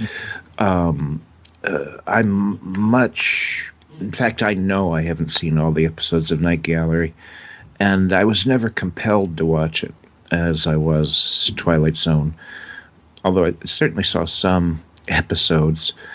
It never, I don't know, maybe it's because it was color, maybe it was an hour long. It seemed strange and never as interesting as the Twilight Zone. It'll make for a good discussion because, spoiler alert, I prefer Night Gallery, but only partly because it's horror and partly because it's that early 70s color. Yes, it's I really love that sort of, like the fashions and the kind of garishness and the yeah. But that's right up your alley. I think we'll talk about that next time. But yes, but season 4, this season with like 50-minute episodes, still has Richard Matheson writing a lot of the stories. Rod Serling's sort of writing. I don't know. Just glancing at the titles, I don't know how many of these are. You know, if you were going to take the top 10 episodes of Twilight Zone, there is one called Printer's Devil, which is a Burgess Meredith one. I remember years ago now, a friend of mine lent me some tapes with season 4 episodes on. So I remember watching a lot of them and not really enjoying them as much. But there were 1 or 2 that did work for me, and unfortunately I couldn't tell you which ones they were from the titles. But I think it's worth watching. It's worth watching because it's still the Twilight Zone, even though it's different. Yeah. The scripts aren't as tight because they didn't need to be. They had 50 minutes to fill. And to be honest, I'm not very familiar with the hour-long episodes because when I was watching it, it was syndicated. And I would gather the package that networks or TV stations would get was a half-hour slot, and I bet you the hour-long episodes were not in that syndicated package. And also, they didn't even start the previous series ended sort of in like the summer of '62, and they didn't come back until the January of '63 because it almost wasn't a full. It wasn't a full season. It just ran from January to May. I almost wonder was there a hiatus with it whilst they worked out what was. I'm sure it's been written about, but I don't have the facts in front of me now. But I don't either. I did just remember one of the weirdest ones that was vividly burned into my memory. I don't remember the title, but it takes place inside a small apartment that seems to be in a high-rise, and it's hot. And it's like, it's hot because something's happening to the sun. I forget what. It's either the Earth is moving closer to the sun, or the sun is going supernova or something, and it's just boiling hot. And there's stragglers that are in this apartment building, who are neighbors who are there. And for some reason, this lady hasn't left her, and she's just deliriously hot. And what a weird, that had a mood, and I mean, so vivid. Does that one ring a bell with you? It does, but I can't sort of place which season it belongs to. But the weird thing about they made that change to our episodes, but then for the final season, I don't know that they even knew. I don't know that they even knew it was the final season at the time. They go back to the old format, and the final season. I'm sure that there'll be people who sort of can evaluate this season's the best season, that season's the best season, but season 5 does have some of the does have some really famous episodes including the one you mentioned, Nightmare at 20,000 Feet. That was Richard Matheson, I think. Yes, it was, and it was a William Shatner episode, of course.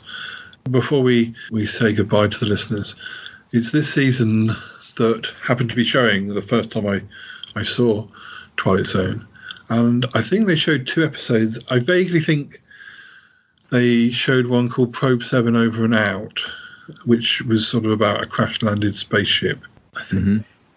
And it has Richard Basehart in, although I hadn't seen Voyage at that time. But I think I was aware that he was somebody. But the episode I really remember from those 2 episodes was one called Night Call. This Elva Keith lives alone on the outskirts of London Flats, a tiny rural community in Maine. Up until now, the pattern of Miss Keene's existence has been that of lying in her bed or sitting in her wheelchair reading books, listening to her radio, eating, napping, taking medication, and waiting for something different to happen. Hello?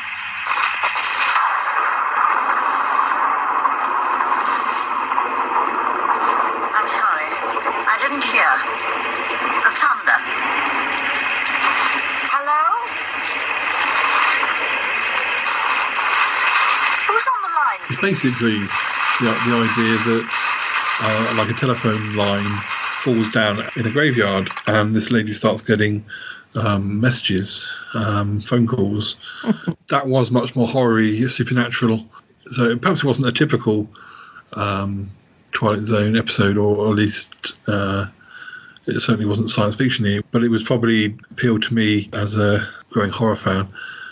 And stuck with me so much that I can remember 35 years later or more. Yeah. There were some creepy ones. What your description of that episode reminds me of the episode of the little girl. I think this was a videotaped episode.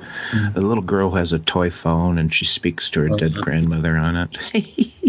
Well, that's the thing. It probably is almost a remake of an earlier episode. But if you see the remake first, then it works just as well. It's and looking at this, Night Call was another Richard Matheson one. So. I think when, if for some bizarre reason, folks listening have never watched much of it, first of all, that's hard to believe. But second of all, what's fun about it is that it's eminently, rewatchable, but that's not the word I'm looking for. Like a binge watch. Well, thank you. It's eminently bingeable, but also for people who love old TV, it's super fun to find all of the actors, that come through. Clint Eastwood, Robert Redford, Charles Bronson, just to name a few, and of course all the other people that would later go on to probably have a regular TV series, or just our faces, names, and that's another really fun thing about it. But it looks like according to Wikipedia, that Nightcall was originally supposed to be transmitted around the time that JFK was assassinated. Okay. But although it wasn't shown in the end until February 64, so whether it got bumped down the schedule. I'm not doing an advert for the Blu-ray that I've just bought. I'm not getting any commission. But one of the things that made me decide to buy the whole pack, because all 5 seasons in one pack on Blu-ray, was that I think it was like, certainly in the UK, it was about $50 for the whole thing, and I think there were 150 something episodes. So that's like silly money. I mean, we're paying 50 cents or whatever, or 50p an episode. It was just like, well, okay, I kind of really have to, you know. Oh, certainly. I'll tell you one thing. I mean, if there are a lot of episodes that have commentaries from either a director or a writer or an actor that was involved, I'd really love to see those. Certainly, the season 1 disc that I started watching, I think every single episode had either a commentary or some extra, or those weird adverts that Rod Serling had recorded, sort of related to next week's episode. So there's so many extras. If you're watching the episode, then you're watching the commentary, you're getting 2 different. You know, it's like having 2 different things, isn't it? Mm-hmm. Yeah. Did you know that Rod Serling spent the latter years of his life right here where I live? In your house? That's my house. Not quite. He had a house, a very, very nice house on the lake. Yeah. And his widow remained there for many years. There were 2 reasons. One, that it was a beautiful area where Rod Serling could relax and get away from Hollywood. And also, he taught writing here. So at a little famous, semi-famous place of learning that specialized in TV, movies, and radio. So he was a teacher here and lived here and enjoyed this area. I don't know, and again, I'm sure it's easily find-outable. Next time, when we talk about Night Gallery, we will have this information for you listeners as to what he did between Twilight Zone and Night Gallery, because Twilight Zone finished in June 64, and Night Gallery didn't really start getting going until 69, I think. I know one thing. He wrote at least one treatment, or the final treatment, of Planet of the Apes. And there you go, Planet of the Apes, famous twist ending. That was very Twilight Zone-y. Also, he was doing a lot of narration. Yes. He used to be the narrator for all the Jacques Cousteau specials. And so he was doing a ton of voice work. Next time, listeners, we'll talk a bit more about that, but we will also move on to Night Gallery. So we'll get our pens and paper and art, and we'll see if we can draw you up a beautiful article, which we can sort of work some sort of sinister story into. Exactly. With a twist ending. Yes. Well, Toppy, thank you very much for talking to me about Twilight Zone. As you know, we found when you're talking about whole series, you're just sort of picking moments that are particularly personal that you liked. There was so much more to explore. Oh yeah, worth watching, folks. Yes, definitely. Yep. Well, we'll be back. Bye-bye. Bye-bye.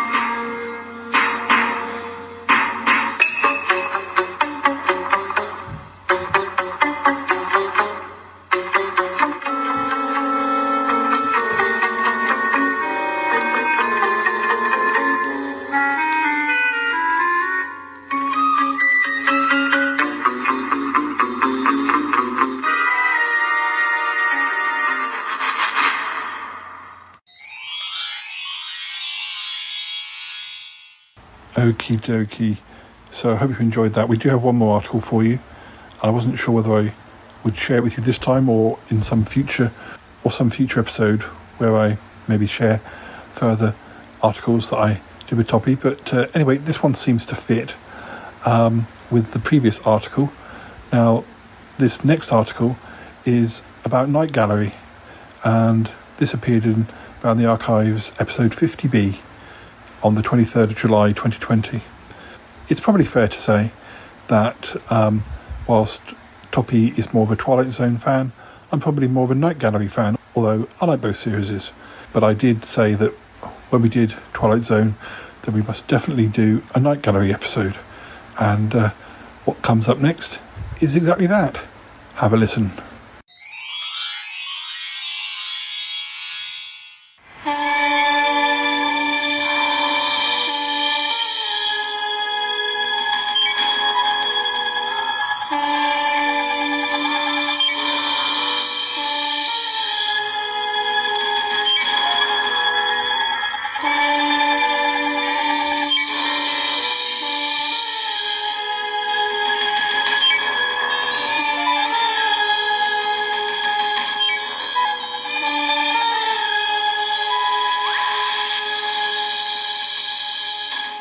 Hello, Round the Archives people. It's me, Paul the Shy Yeti, from the Shy Life podcast. I'm here again with Toppy Smelly. Hi, Toppy. How are you doing? Hey, Paul. I'm doing good. Hey, all the kind folks out there in Round the Archives. Well, last time we were on the show together, we did a little bit of a chat about Twilight Zone, and I did promise that we would cover Night Gallery, which is the sort of another anthology series that Rod Serling did a few years down the line, which I'm a particular fan of. So that's what we're going to do with a particular slant, which I'll come to in a minute. But Toppy, I asked you this last time with Twilight Zone, but what do you remember when you? I remember when you said that when you first saw Twilight Zone, but do you remember a particular time when you watched Night Gallery, or how was it sort of repeated? Okay, well, Night Gallery, we can say right off the bat, never got the kind of fame that Twilight Zone did, and so it never went into syndication. Possibly not at all. And if it did, it was very limited. And so it was quite a revelation to me when I even discovered there was such a thing. I think I found out in 76, 77, maybe even as late as 78. And it was because somehow it was on TV. I know that. It may have been late night programming. But it came on, and I went, what's this? What? Where? When? How? That's. I knew nothing about it. Yeah. Well, it was on at a funny time for me as well. I saw it in the 80s, but it was sort of, again, late night TV, and we're talking about it could be 2 o'clock in the morning, and I was at the stage where I would set my video for maybe horror films or whatever I would see, but if I was going to school the next day, I wasn't going to stay up late, so I set the video for things, and then I must have caught the odd episode. And, of course, there wasn't things like Wikipedia and all that then, so I don't know how much I knew about it or had heard it. I doubt very little. I'd have heard of Twilight Zone, but... here's just something funny, when I saw it. First of all, it was color, and that was weird because Twilight Zone is, forever in our minds is in black and white. Yeah. And then Rod Serling had 1970s hair. Yeah. And I couldn't get over that. Also, he looked quite a bit older. It was, weird. Yeah. It was a funny thing to stumble across. I'll give the audience a few facts. There was a pilot movie which was shown on November the 8th, 1969, but the first season didn't start until December the 16th, 1970, and then it ran until for 3 seasons until May the 27th, 1973. So, and I was born a few months after that, so I would never have seen it. I would never have seen it at the time. But actually, I don't know how much it was shown in the UK, sort of in the 70s. I only know about the 80s repeats, but I know that I think with the first 2 seasons, it was billed as being a 50-minute program, but I think there were often 2 stories per episode, and the 3rd season was just 25 minutes, so there was generally just just the one story. Although I believe one of the problems that, or the disagreements between Rod Serling and I think it was the producer, I've lost his name, Jack Laird, that I think sometimes episodes had little sort of almost humorous sketches. They were still supernatural, and they were done as dramas. There was no laughter track or anything, but they would often be just a funny little quirky bit between. Sure. And I think that caused some sort of, Rod Serling didn't really like that. Perhaps he thought it sort of shifted the mood too much. There's one thing that just a general fact that I know about is that perhaps, maybe at the beginning, Rod Serling thought, I can recapture some of what we had. But very quickly, he learned, nope, it's the same old TV BS with producers not knowing, anything about anything, and they changed things, and they're in control. Rod Serling did not have nearly the control he did with Twilight Zone. And he very quickly said to himself, I wish I could be done with this right now. And consequently, he didn't write all that many scripts. And he really, for Night Gallery, we can really say he was a figurehead. He was there was Rod Serling introducing Night Gallery as he used to do Twilight Zone. And really, that was kind of the limit of his involvement. Because the format of each episode is that it starts and Rod Serling's in like this blackened sort of art gallery where there's a few paintings in the background, but there's one that he's going to talk about, and that's one of the strong things. I think some of the artwork in themselves have got quite a following. I think I've seen websites where it's just they've collected all of the Night Gallery paintings together, and there were fans who have kind of managed to see some of those paintings still exist to this day, and fans have tracked them down, sort of posing with the actual original artwork from nearly 50 years ago, slightly over 50 years ago for the pilot episode. But that's true. For me, the conceit of having these portraits that sort of drew you into a story. They weren't all portraits. I shouldn't say portraits, but paintings. And they would draw you in. And that really, that had a nice, creepy little factor, because sometimes you wouldn't find out the connection with the visual until later on. I'll tell you the one episode that used it, in my opinion, the most effectively was a very early episode with Roddy McDowall. And the story itself concerned a painting where Roddy McDowall was living. And the painting was used in the gallery opening. And that was one of the most effective uses. Now, naturally, they couldn't keep having stories where, somebody had a painting. But in that particular case with the Roddy McDowall story, which was a story where he kills someone, buries them, and every time he looks at a painting, I believe, of the house where he's living, this ghostly figure, you can see it like it's coming out of the grave. The next time he looks at the painting, the ghostly figure is closer to the house. The next time, etc., etc.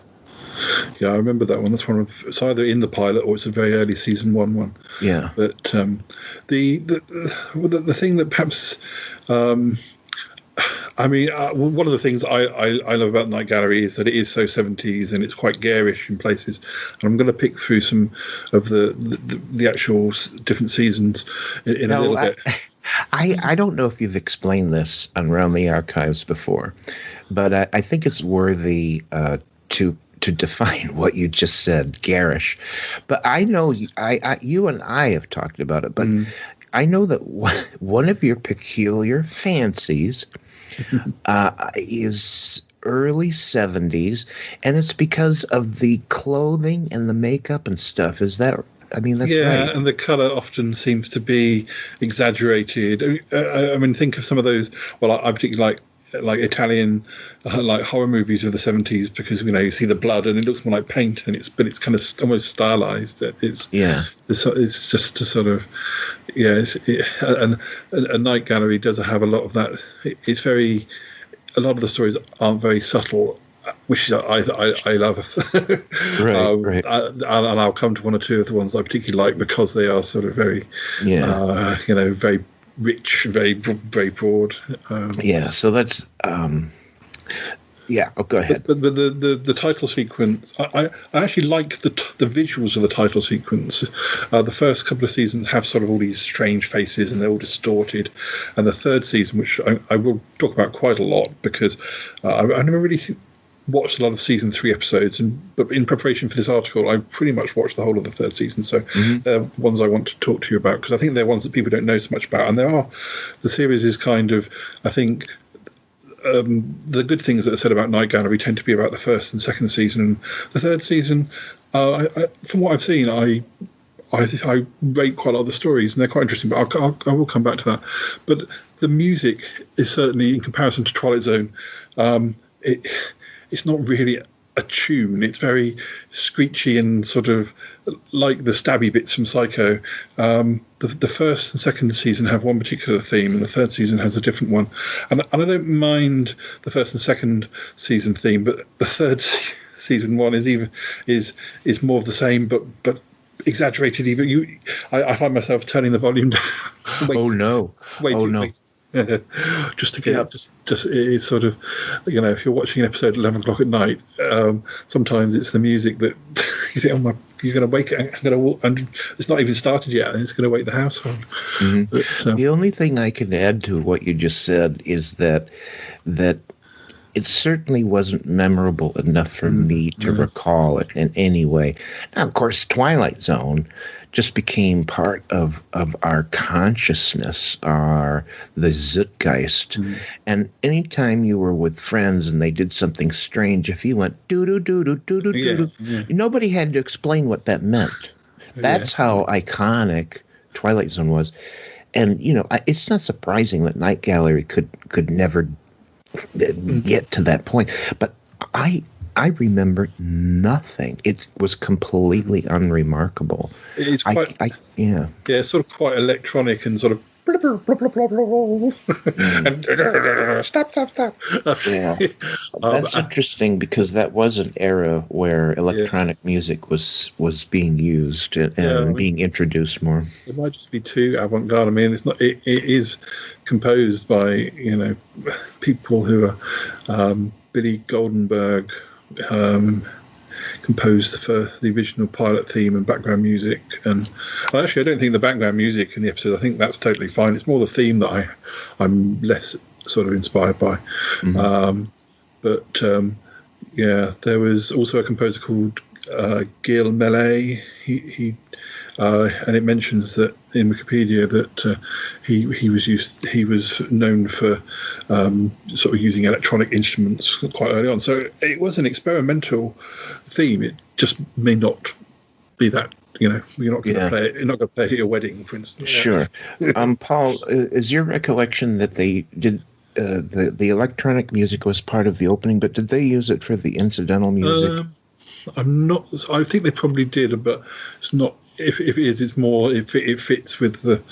I mean, and the music sort of does fit the title sequence. It's not like, I mean, I've seen a few shows recently where I've watched. I was reviewing a series for Around the Archives a couple of months ago, and wasn't supposed to be like a sitcom or a comedy show, but it was supposed to be like almost like a soap opera or a drama. And the music that was used, I was watching it thinking, it doesn't really go with it. And I guess the music does sort of go with the Night Gallery. And I've seen a lot of people kind of who remember it from the first time round, looking at sort of comments on YouTube and stuff. People say, "Oh, this really scared me," and yeah, it certainly, especially with the visuals, it is a scary title sequence. It's just not as memorable by any means as the Twilight Zone.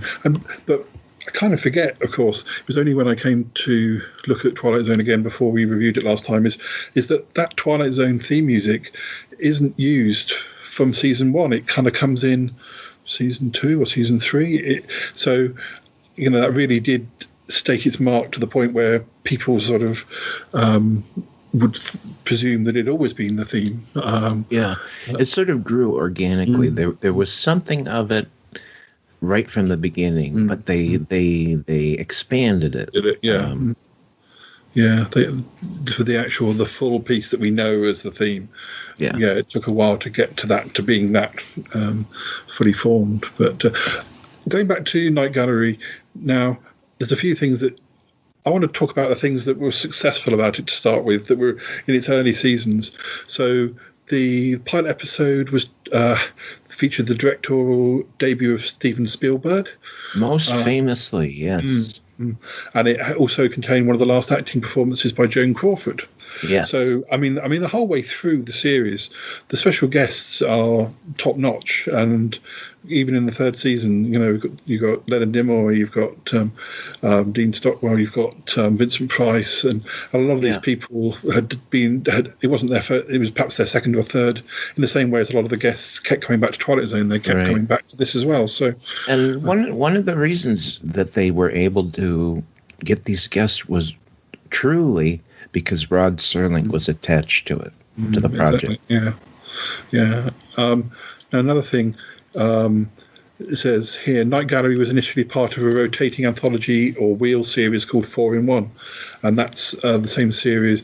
So, McCloud was one of the shows in that. See, I never knew that. It was part of what they used to call the Sunday night movie mystery movie. Columbo was part of that. McCloud. Macmillan and Wife. So that's really where it started. Yeah, I presume it's the same wheel series because they only mention McCloud, but my understanding was that, and I guess obviously some series apparently originally, or perhaps it was seasonal, but apparently it rotated 4 separate shows: McCloud, SFX, which was San Francisco International Airport, the Psychiatrist, and Night Gallery. And Night Gallery and McCloud were the only ones to move to have sort of renewed for second series. So I don't know if Macmillan and Wife was perhaps a little bit later, and maybe Columbo started in the late 60s. So. Yeah, I can only say Macmillan and Wife. Yes, Macmillan and Wife was Definitely after Columbo and McCloud. McCloud. I have got a DVD of McCloud somewhere. Maybe that's one I need to cover at some point later stage. But McCloud's boss had a particular voice, and in every episode, he was yelling after McCloud. Right. Anyways, now. Also, some of the episodes that Rod Serling did write include Camera Obscura, which was based on a short story by Basil Cooper, The Caterpillar, based on a short story by Oscar Cook, The Class of 99, Cool Air, based on a short story by H.P. Lovecraft. And there were a number of other ones, but the one that the series is particularly known for, because it was actually nominated for an Emmy Award in its first season for an episode called They're Tearing Down Tim Riley's Bar. Yes, I don't believe I've ever seen it, but I have certainly read about it and heard about it. And it also had another nomination in the second season for an episode called Pickman's Model. H.P. Lovecraft, known to the aficionados of the occult, demonology, witchcraft, as a master storyteller, is responsible for our first selection in this Museum of the Frequently Morbid. To you connoisseurs of the black art, you'll probably recognize it. It's a painting that tells the story of a young artist who recruits his models from odd places, and the models are very odd indeed. The painter's name, incidentally, is Pickman. And where else would you see a story like this except in the Night Gallery? And Rod Serling received an Edgar Allan Poe Award for writing the pilot episode. So this isn't a series that was kind of a damp squib, or considered a damp squib from the start. I mean, I don't think it's a damp squib. I think, having seen the third season episodes recently, maybe it's not as good by the third season. Yeah. But I only know that Rod Serling sort of like pulled back and said, "Okay, I eat it. I'll do what I have to do contractually." But and so he was less and less involved, particularly third season. There is a slightly confusing other extra thing about there was a short-lived supernatural series in 1972 called The Sixth Sense. Yes. And that was incorporated into syndicated versions of the series. So sometimes you'd get an episode of The Sixth Sense as an episode of Night Gallery. Or, I don't know. I've not seen any versions where they've stuck the title. Right. I'm not quite sure how that worked, but I think the only thing I know about that, Paul, is it's very peculiar, very odd. Apparently, the two series were at least owned by the same studio, at least.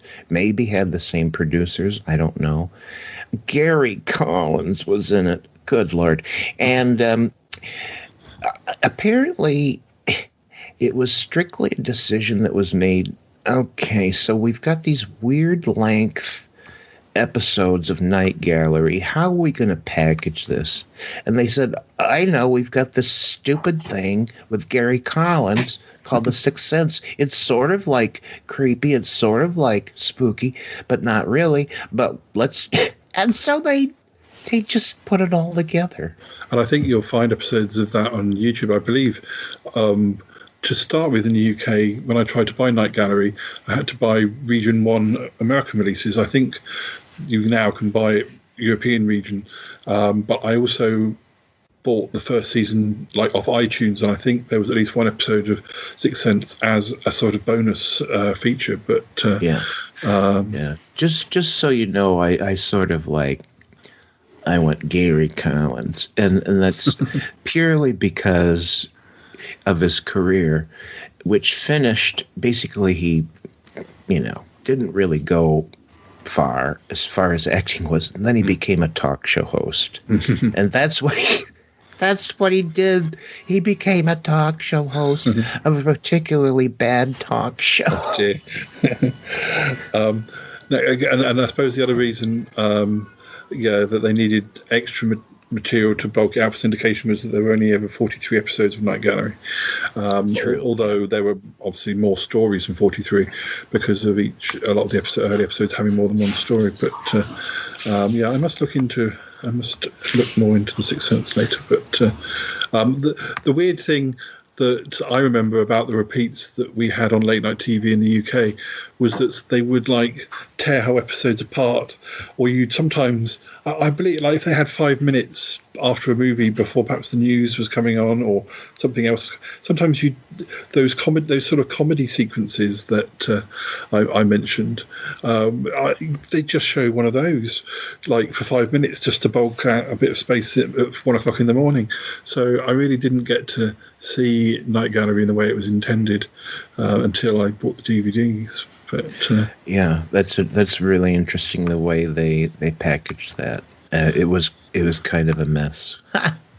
Now we're going to look at we won't sort of hover for ages, but I just want to kind of go through some of the first season episodes, more partly to look at the sort of the people who were sort of showing up for it.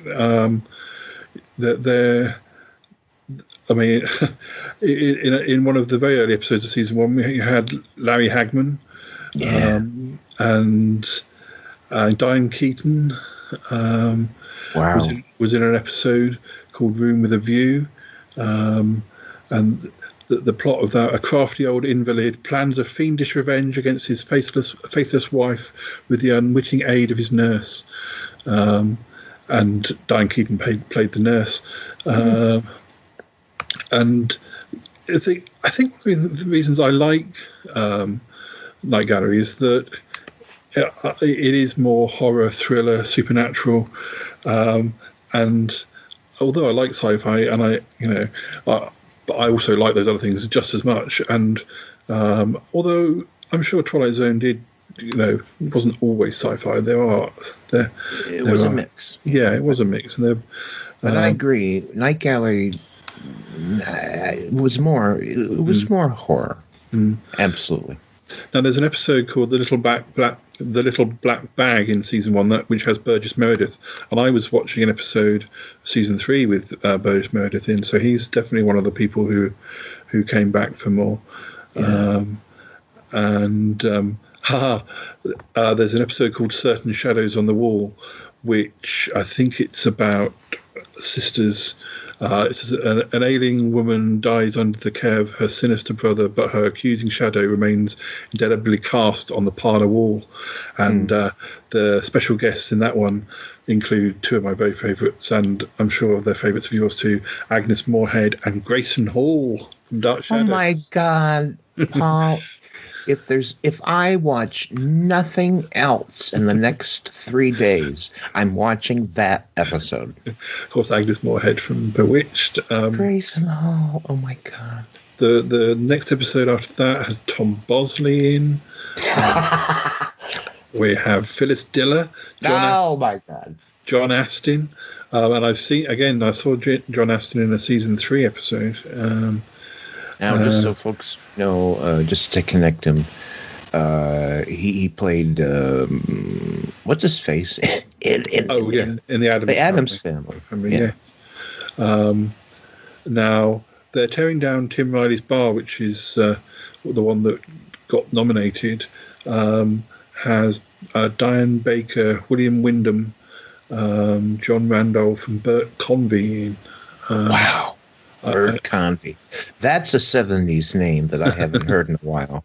Yeah. Holy cow, Paul. Bert Convey. And the following episode, The Last Laurel, has Jack Cassidy and Martine Beswick in. Jack Cassidy. I reckon that, because the good thing is the site I'm looking on has the sort of, I guess they were the screenshots off the actual episodes, but they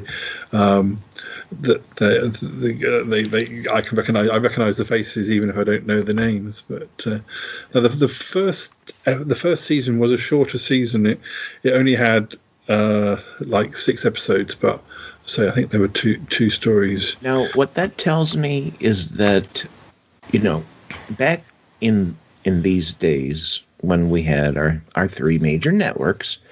There was a time, September, where they launched their new season. Yes. And that was a big, big, big deal. But round about April, May, I'm not exactly sure which, they would do a soft launch of their, God, they had a name for it, Paul. Mid-season, that's what it was called, mid-season replacements. And that tells me that possibly Night Gallery was a mid-season replacement, which means it didn't debut in September. It debuted more like February, March, something. Yeah, it was very late. It was December, which is a weird time to start. You wouldn't think you start anything around Christmas, but the second season, that was 22 episodes. So that was probably the season where it was most like a normal. That was series. A full season. And then the first story of the second season has Clint Howard in it.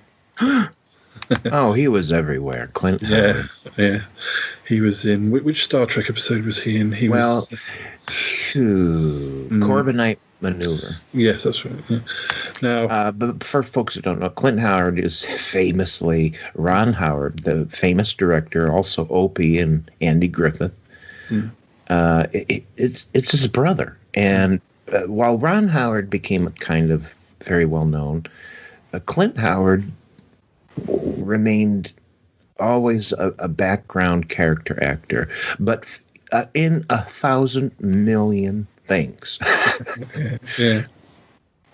Now, one one of the other episodes in season 2, The Hand of Borgus Weems, has Ray Milland in. And now, Ray Milland had a very interesting career in the 70s. Oh, did he ever? Yeah. I saw him in a latish 70s Italian sort of giallo only a couple of weeks ago. But I know he did a lot of European films and a lot of really schlocky films. Yes, well, okay. Yes, he did. We won't go into it, but he was one of those actors that kind of was broke towards the end of his life, and therefore there was a period where he would accept just about anything that was offered. Oh, dear. One of the other episodes in season 2 has Death in the Family, has Desi Arnaz Jr. in. Oh, my God. I never heard of that one. Yeah, and there's an episode, the class of '99, which is a Rod Serling one, and that the plot of that is a graduating class of the future takes a particularly revealing final exam. Actually, there's a movie of that title. That's an episode with Vincent Price. I think that's. No kidding. I think I recall that one. The Agnes Moorehead obviously liked doing Night Gallery because she is in an episode called Witch's Feast. Perfect. With Ruth Buzzy. Uh-huh. Ruth Buzzy? You gotta be kidding. Yeah, I don't think I know who she is. Oh my God, she was on Laugh-In. She's known basically as a comedic actress. Yes. Ruth Buzzy, for heaven's sakes. And a name that's come up before when we've done articles, Victor Bueno was in an episode called Satisfaction Guaranteed. Mm-hmm. The following episode, Since Aunt Ada Came to Stay, has James Farentino, Michelle Lee, Jeanette Nolan, and Jonathan Harris from Lost in Space. No kidding. Mm-hmm. Lost in Space is Jonathan Harris. There is no doubt about it, folks. If you love these old stars that, particularly inhabited TV in this era, there is just sheer joy to be had with Night Gallery, with these stars. Yeah. I do want to talk a bit about season 3, but I will just quickly give you an idea of some of the other people. I won't stop to tell you episode names, but for the rest of season 2, we have Adam West, we have Patrick O'Neill, we have, and I'm sure there's other names that you would know that I don't. Pat Boone, Leif Boone. Yeah. Oh God, he was a recording artist. Yes, yeah. Leif Erikson, David McCallum in an episode. Yay! Of course he was in this. The Phantom Farmhouse, and David Carradine, Orson Welles. Oh my God! In an episode called Silent Snow, Secret Snow. Leslie Nielsen. And I think he was in more than one. I believe he's in an episode where he's like the Phantom of the Opera, because I saw him credited, and you couldn't see that it was him, but there's another episode where you can see it's him. So I guess maybe he did them both at the same time. But who else have we got? I can cut this out. I can cut the bits out. I'm just going to see if I can see. Yeah. Patty Duke. Why do I know that name? Well, she was made her name on Broadway in The Miracle Worker, playing the deaf dumb child. Patty Duke went on to have a movie career, a couple, maybe one TV series. Patty Duke on Matinee Minutia, we did You'll Like My Mother. Patty Duke was in that. Okay. Yeah. We've also got Cesar Romero. Cesar Romero, yeah. He was the Joker on Batman. Yeah. John Carradine.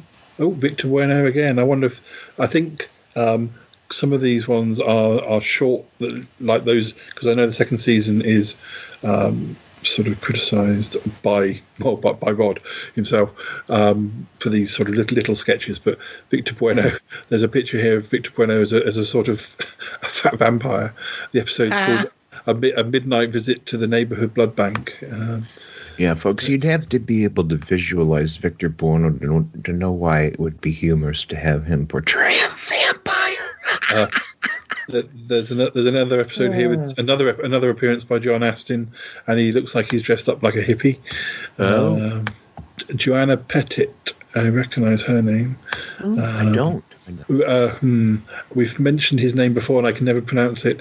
Rene Auberjonois. Oh, dear Lord! Why can't we ever remember how to pronounce this actor's name? Rene Auberjonois. That might be close. Yes. He was in an episode called Camera Obscura with Ross Martin, and I've seen Ross Martin who was in The Wild Wild West, of course, which we've covered together, and Ross Martin was in a season 3 episode. So again, another example of people who have sort of come back for. This will make you. Yeah, honestly, folks, the guest stars alone are reason enough to tune into this thing. But all these famous names, and yet the best. Well, actually, the best I'll keep to last. But I've just noticed there's an episode called Lagoda's Head, which has Patrick Macnee. But the name that you're waiting to hear from me from this season, the big star of one episode is Zsa Gabor. Yes, wonderful. They're literally, and because this is the longest season, there literally are so many guest stars and more that I can see that I just haven't got time to mention, because I do want to. Carol Lindley, Nick would be pleased. Carol Lindley's in an episode. Carol Lindley. Now, she was in Silent Adventure. That's right. Yes. And Bill Bixby's in the same episode.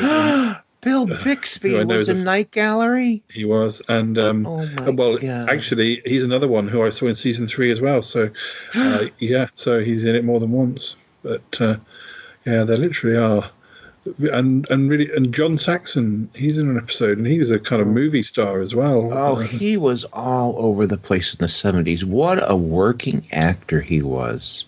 He was he was all over movies, TV. Oh my God! Whereas Twilight Zone often has people who were very early on in their careers, like Martin Landau, I saw an episode, and that was sort of, that was quite an early role for him. Whereas the people who are in Night Gallery, they are, really famous people, and they probably would have been very famous people, or certainly people who'd been seen quite a lot on TV back in the 60s, who were sort of well known. But so before we finish, I just want to mention, as it's a shorter season, the third season, but I really want to hear what you have to say about this, because I know nothing about season 3. And first of all, can you just tell me, was it a full season or did it get canceled? How many? Do you know how many episodes? Well, it says it says there's 15. So I think it was short. Yeah, it started in September, but it finished early. It was probably canceled, and that's why there's only 15. What do you know about this? I know nothing. Because I hadn't sat and watched this as a season, and there's not so many episodes, I managed to get through it pretty much over the last couple of days. But the first episode starts with a Vincent Price episode, and he's a sorcerer who hires a translator to divine the meaning of an ancient Arabic manuscript that has some grisly connection with his twin brother's death. It's got Bill Bixby in, so there you go. Also, question, Paul. I think I understood you to say that this third season, all episodes had been reduced to half an hour. Is that correct? Right. Yeah, that is right. Yeah, but no. The first episode, I was at first sort of, keen because Bill Bixby, Vincent Price, but it probably, story-wise, wasn't. So I found myself a bit losing the path of what was going on a bit. But the following episode, The Girl with the Hungry Eyes, had James Farentino and Joanna Pettit and John Astin, and that was sort of the plot is a photographer hires a mysterious model whose eyes burn with a seductive yet frightening glow, and that was quite good. And some of the effects were quite good she was sort of this model was sort of a vampire type character who was bewitching people who looked at her poster. I did see a review that kind of exposed some of the sort of, how come she picked this guy of all the people in the world? And I was like, yeah. But Night Gallery, you're not trying to analyze every last bit out of it. It was an enjoyable episode, and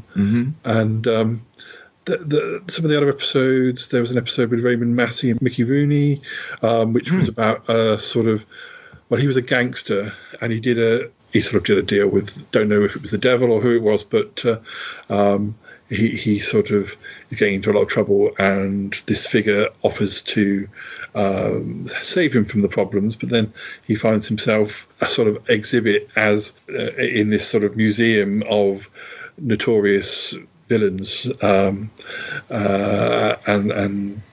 had a bit of a typical Night Gallery twist, which I sort of like. Other episodes that are particularly were notable. There was a weird episode which had Roger Davis from Dark Shadows. Oh my God! I got to see. I have to see this. And that was about a bungling inventor and his forgetful wife pool their ineptitude for an experiment in immortality. That was a teleplay by Rod Serling, but it was based on a story. There was a very weird one, and this was like at the end of an episode, just the last few minutes, called Smile Please. It has Cesare Denova, who I don't know that name at all. No, I don't recognize that. But there's a girl, and played by Lindsay Wagner. It really is Lindsay Wagner's playing a photographer who's been invited to come down to the cellar to take a picture of a real live vampire, and of course the guy who brings her down turns out to be the real live vampire. And I mean, this literally takes place over about 3 minutes. It is it reminds me of I went for a stage myself of writing like 100-word stories, and really 100-word stories is basically a punchline to a twist, and Smile Please is an example of you've barely been introduced to what the story's about, and then it finishes with a twist. But I think they're fun. I bet they are. Until you told me this, I had no idea they had things that short. They usually were either at the end of an episode or in the longer episodes, perhaps between the two stories. There's another episode with Ross Martin called The Other Way Out. There's an episode called Fright Night with Stuart Whitman and Barbara Anderson from Ironside. And that's a kind of weird one about this box. They're a couple and they inherit a farmhouse, and there's a trunk, and they're told never to move it, but it keeps moving itself. And I think one of the things I really like about Night Gallery is sometimes when they show you the monster or they show you the thing, it's very much there in front of you. You see everything. It's not not hidden in shadow, and it's very bold. It's very sort of in your face, and I kind of like that. Well, let me ask you about that. You say you liked it. Now, would you say that these special makeup effects were good, or were they like, oh my God, that like Lost in Space laughable? No, I think they're a little bit above Lost in Space, but they're kind of very of their time. And but I like the real effects. A lot of modern stuff, I would rather they did makeup work than did CGI. And I really, I really like that. Other episodes in season 3, Dean Stockwell, Sally Field. Oh, God, really? Yeah, there's an episode called Death on a Barge with Leslie Warren, which is about a vampire. They like their vampires. They do like vampires, yeah. There's one with Leonard Nimoy to do with a cat, which gets a bit confusing, but he gets to overact quite a lot in that one. And there's another Burgess Meredith one. Speaking of cats... Yes. Paul, I don't know if you collected any information, but I'm interested if you remember any other writers. And particularly, I guess what I really want to ask is Richard Matheson wrote some great things for Twilight Zone. And in this early 70s era, Richard Matheson was just pumping out great scripts. Do you know if he did anything for Night Gallery? There's a one in season 2 called The Big Surprise by Richard Matheson. And I knew he had to be in there somewhere. Yeah, certainly. And then there's another one called The Funeral, which is another vampire one.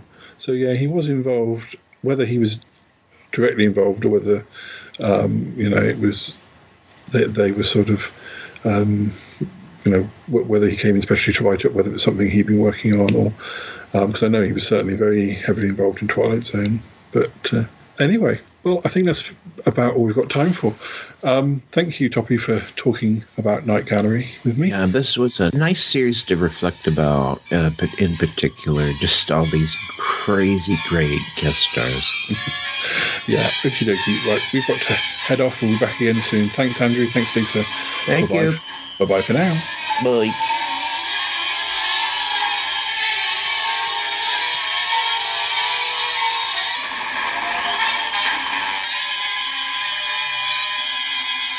Well, listeners, that is all we've got time for.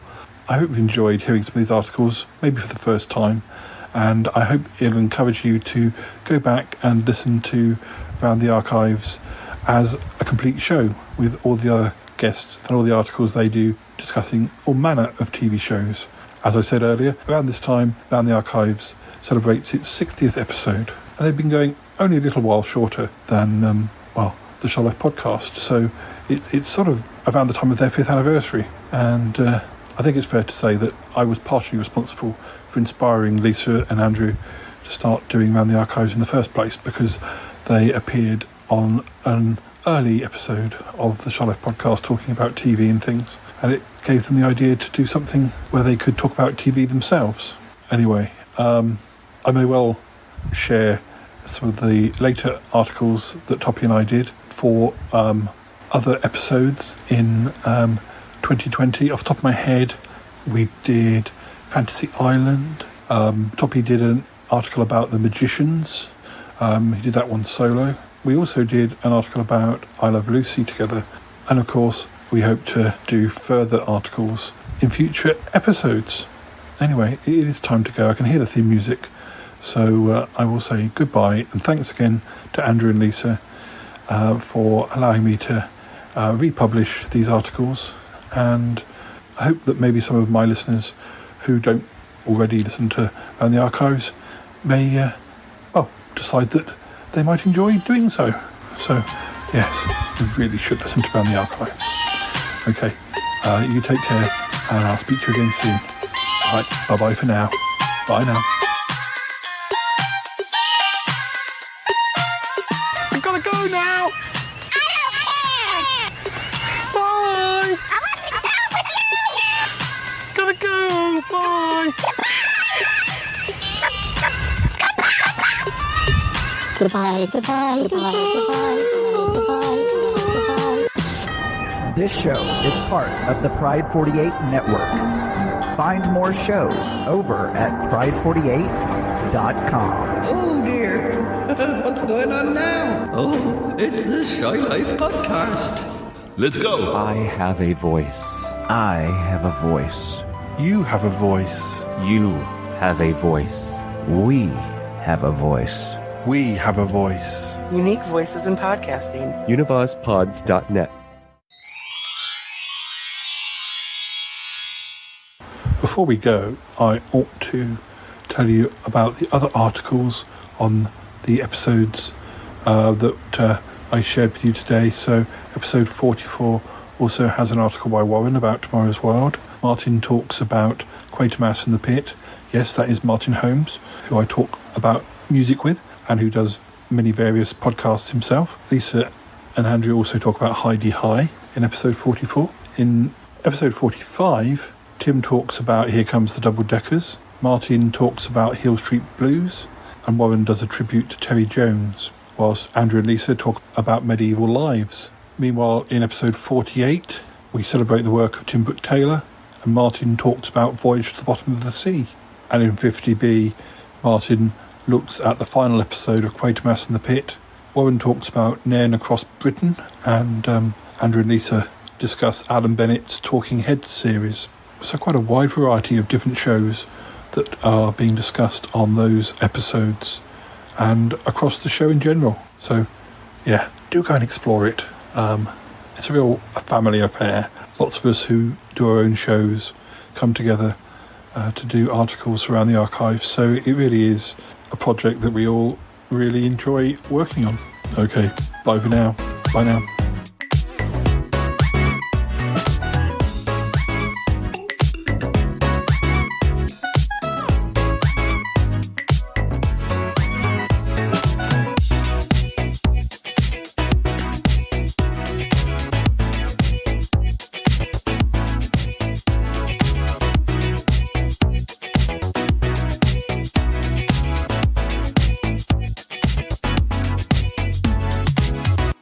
I think that was a wonderful episode, don't you, Toppy?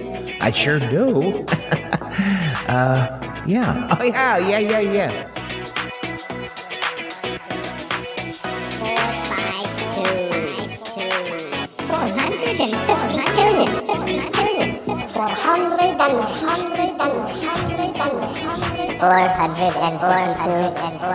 452.